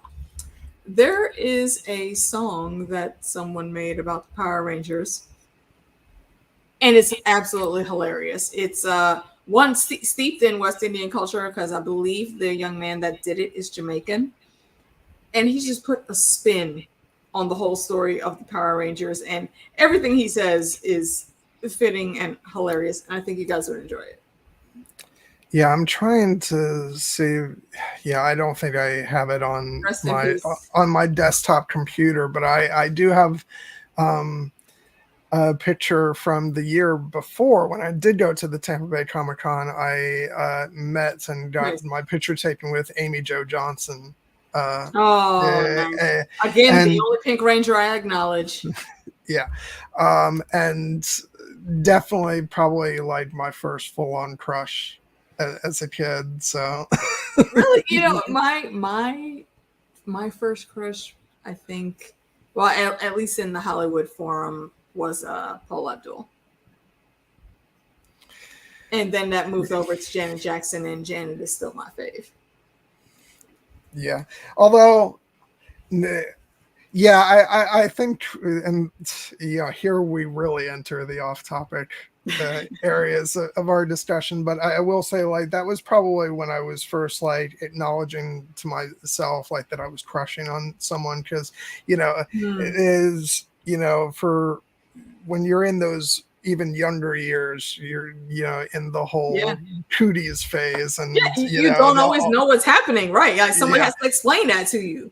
I will say, going back a little bit earlier, but this was not so much a crush. This was other stuff going on in my head, which was when I saw Batman Returns, Michelle Pfeiffer. Yeah. But that's a whole different category of things going on. You don't need word. You don't even need words for that one. I get it. I get it. Anyway, so but trying to go back to my martial arts love. So I was into all that stuff, and so yeah, this felt, and what I was. I think I mentioned this on the description of the video. Like, I feel like this movie was simultaneously a culmination of so many things I already loved, but also like packaged in this wild and weird way that just completely put me on a new trajectory as far as like my love of cinema. Mm-hmm. So yeah, I feel like this, and that's why it's so weird that I was so like not interested in this movie at first, because it's so many of the things that I love. Yeah. I mean, sometimes it's like that. You gotta you gotta just go for what however the spirit moves you. I mean, you may not have been thinking about it before, but your friends were able to bring you along and come with it. So you tried a new thing and you loved it. I remember one random AK movie story. When I was in high school, there was a very big mall that was only about 3 blocks away from there. So because we had to wait so long on the city bus, because because of the radius, we lived too close to the school to get on the school bus, so we had to take the regular city bus. The time that it came did not line up a lot with what time school let out. So we would go to the mall and just hang out there. And that's where I got into like all of the anime and video games and all that stuff. It was great to see, because and that opened my eyes up to a lot of different things. Again, remembering all of the Saturday morning kung fu movies that I would watch, and getting back into all of that. And it's such a fun journey. If you guys want to try something new, go check out Crunchyroll. That's like a very specific anime app. Yeah, I do want to comment on anime specifically, and especially with how it relates to this movie. Yeah, how it flipped into the story. Because it wouldn't even be honest of me to say that like this was my introduction to anime, and like how it can be truly like a serious art form, and show me that animation wasn't just something for kids, obviously. And I still watch cartoons if they're good. Yeah. But it feels like this was an important moment, because I remember growing up, it wasn't super common, but I remember seeing anime on the classic Sci-Fi Channel when they would air stuff like, I'm trying to remember what a couple of them were called. I remember like Vampire Hunter D was a movie they showed on there, and a couple other ones. So did you ever watch Liquid Television on MTV? no, Well, you know what? Actually, that might have been before your time. I forget. There's a age gap with us. but So, yeah, but they showed Cowboy Bebop. That's how I got into that anime. And yeah, anime that was out. and I just recently, in the past year, watched Cowboy Bebop, and I love the anime. It's so good. Spike was awesome. You know, Keanu Reeves, back in the day when they were talking about doing that as a live action, he was supposed to be cast as Spike. Yeah, no, and actually, I've only watched it so far in the original Japanese language with subtitles. But from what I understand, the dub is very highly regarded, a rarity amongst dubs. And I watched a lot of times they're not that great. Yeah, I watched a little bit of it that way, and I was like, oh, I'm getting a different aspect of this because Spike is like, it puts a whole different spin on Spike as a character in the English dub, because he's got more of like this irreverent kind of, vibe to him. And he's just it really brings out, him being like, a cool character type of right. Yeah, he's the epitome of the cool assassin. Like if he was a faceless man, he would low-key be Jack and Hagar. Calm and cool and collected in any situation. And always manages to end up on top. But anyway, trying to bring this back. Like, so when I saw this movie and the anime sequence happen, like I said, even though I was somewhat familiar with anime, this was really, the thing that's this is kind of what it can do. And, and the fact that this is no less an instrumental part of this story for the fact that it's animated. And in fact, it's doing something very specific to, like, stylistically, you could only tell this part of the story in this way through that art form. And just moments like I only had a couple screen caps of this section, but like just this part where the sword goes through and then the music hits when the blood comes dripping down. It's like, oh man, that part in that scene where she has to hold her scream in, like, you hear them, you see them looking around the room, they don't think anybody else is in there, but she lets out a whimper almost, and like the word actually is spelled out as whimper, but she pulls it back in because she knows if even the smallest peep is heard, she's dead in that moment. And she pulls it in. Like, again, Oren has like the wherewithal to do all of this shit. Like, I would watch a movie just about her. Yeah, and there's so much of her story that, still we don't know. That's why what I was talking about earlier is, in an age where everything gets filled in stories, at some point it's actually rather admirable that so much of this is left to the imagination, which is not. It allows us to talk and have streams like this, which just garners more attention and information about the said movie. So, and that's what they bank on. It's kind of the thing that's, it's funny because at the same time, I wouldn't say no to, like Tales of Kill Bill. Not at all.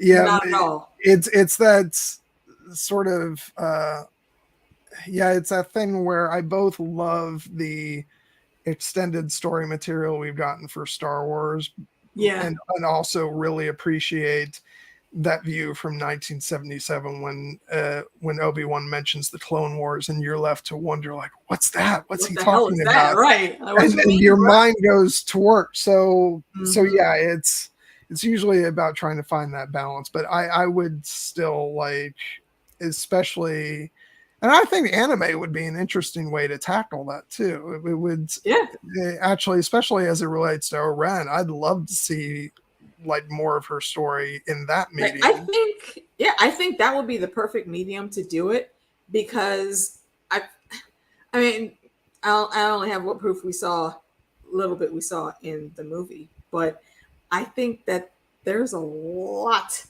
of situations that she was in where she was killing for nothing all the time.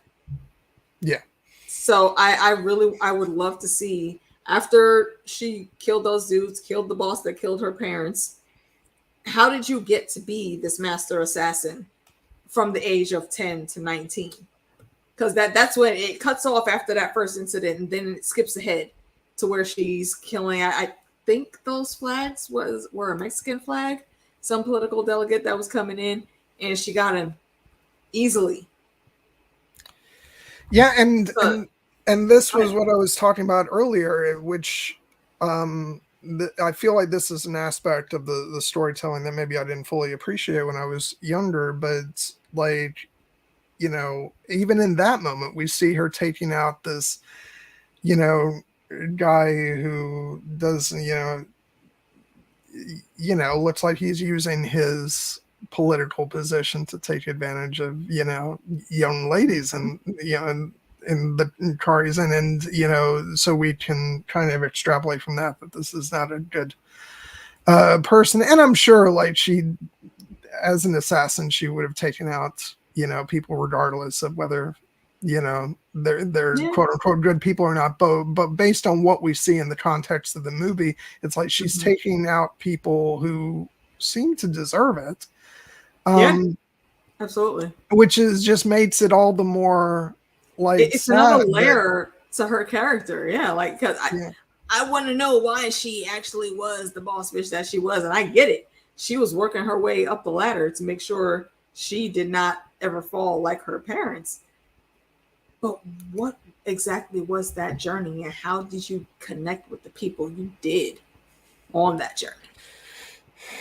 Yeah, like, and I know we talked about the fact that, you know, Bill does tend to collect people who broken people, but it's still don't split into everything. Shout out for the broken man speech. Yeah, it would just still be so interesting just to see how he went about that, and definitely, and how was it that he, you know, brought in someone like Erin. What was, you know, was it just that she was susceptible to, you know, to something he was offering, or I wouldn't say she was susceptible to anything, because, you know, again, we've seen her skill and how she analyzes things. I don't think he would have been able to hit her with the okie doke like that. And well, it is said in the movie that he backed her position. So was it about a power play? Did he get her by saying he could, you know, help her into, you know, help open certain doors to get, you know, her into and that's why positions of power.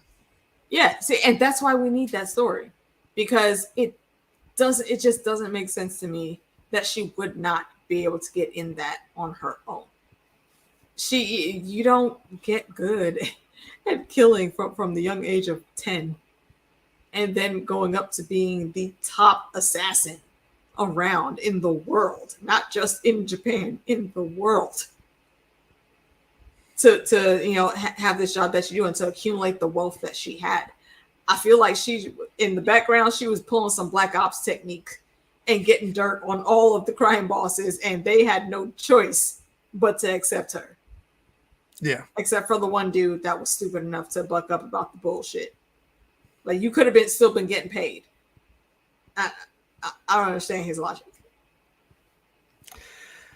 Yeah, you classic racist who just can't, you know,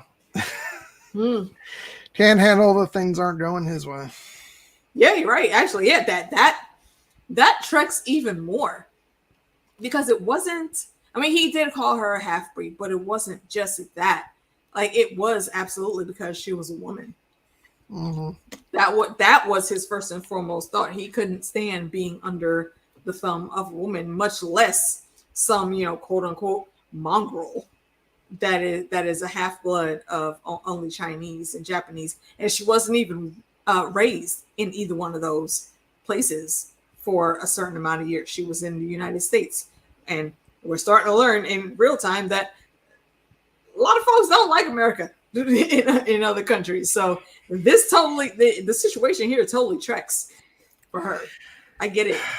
Yeah, isn't it? Oh God! And at the time that this movie was out, people were hating America for a whole nother host of reasons that feel so distant. Not completely unwarranted, though.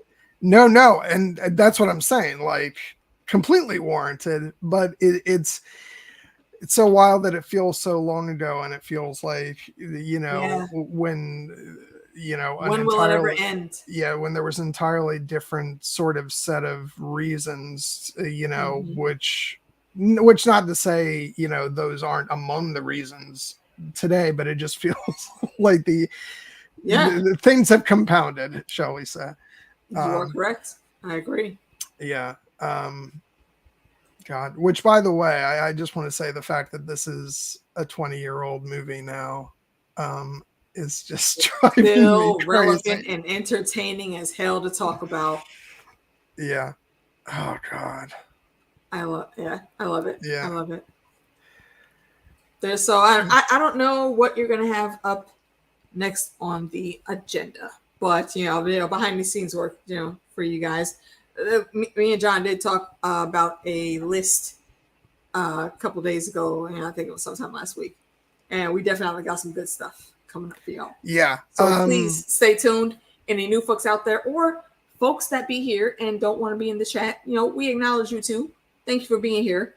Give the homie a sub, and you'll know when we come back to talk about more randomness. Now, I do have a question for you. Indeed, yes.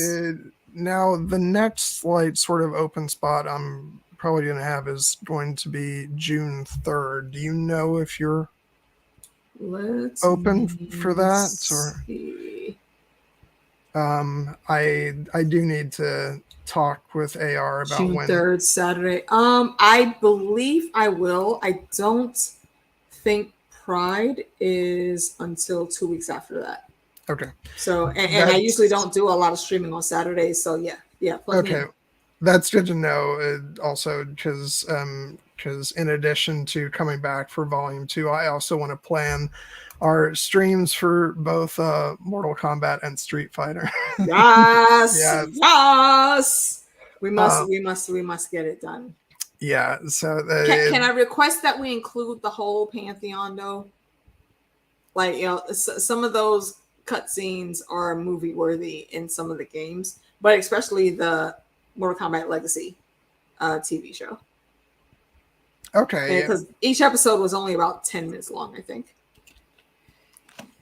Yeah, we'll just go for longer on that one. Yeah. So I'm absolutely down. Yeah, that and Street Fighter, and if you're up for it, I would also suggest The Goonies.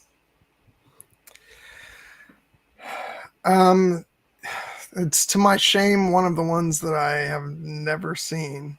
That is okay. That is okay. We're not here to ring the shame bell. Go check it out. It's very easy to find. I would venture to say HBO Max or Netflix would probably have it. I'm not sure about Hulu, maybe. But either way, yeah, go back and watch it. It's young. It's like all of our all-stars of the late 80s, early 90s kid movies. Corey Feldman is in there. Sean Astin. Sean Astin, yeah. Samwise Gamgee's in there. Ki Kwan. Thanos is in there. Really? Josh he Brolin? plays Mikey's older brother. Mikey is who Sean Astin plays. Okay. So he's in there. Yeah, there's a lot of child stars in that movie.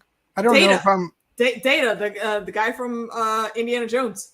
Yeah, and Everything Everywhere All at Once. He was in that too.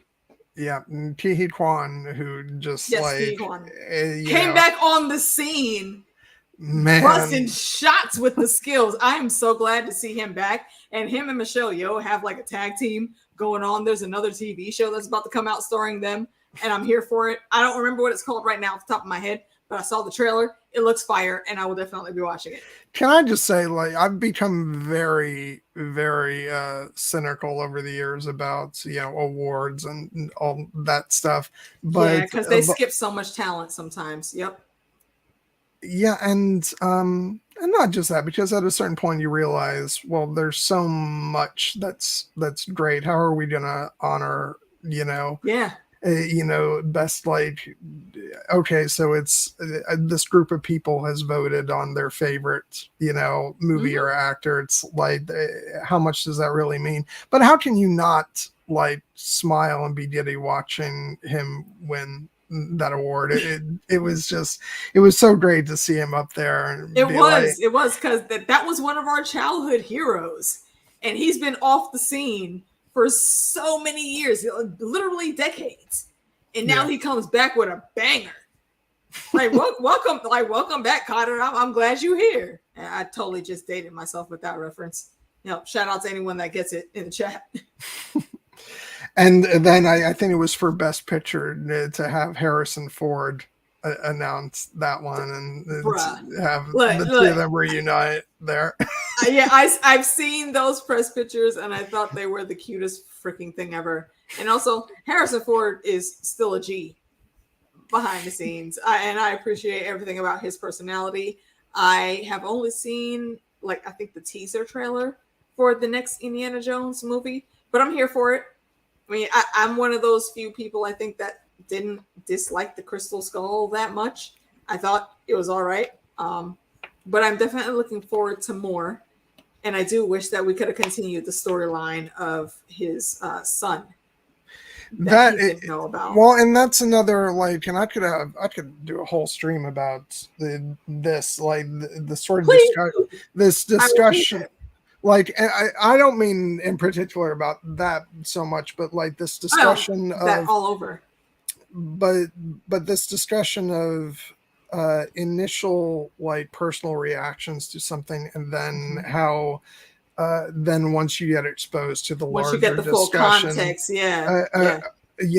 around, like, audience reaction, and in these days social media reaction, how then that affects everything, the view that you had on because, like, I wasn't on the internet at all when Phantom Menace came out, and I went through at least, like, 2 blissful years of not knowing what the, like, fandom reaction to that movie was. Oh, so, you sweet summer child. Yeah, exactly. And so that's why, like, I was so protected in a little bubble, with that. It wasn't until after that then, and then my experience of episodes 2 and 3 were lesser than that for that reason, because all I heard was this barrage of negativity. How horrible it was. Yeah. Yeah. And so.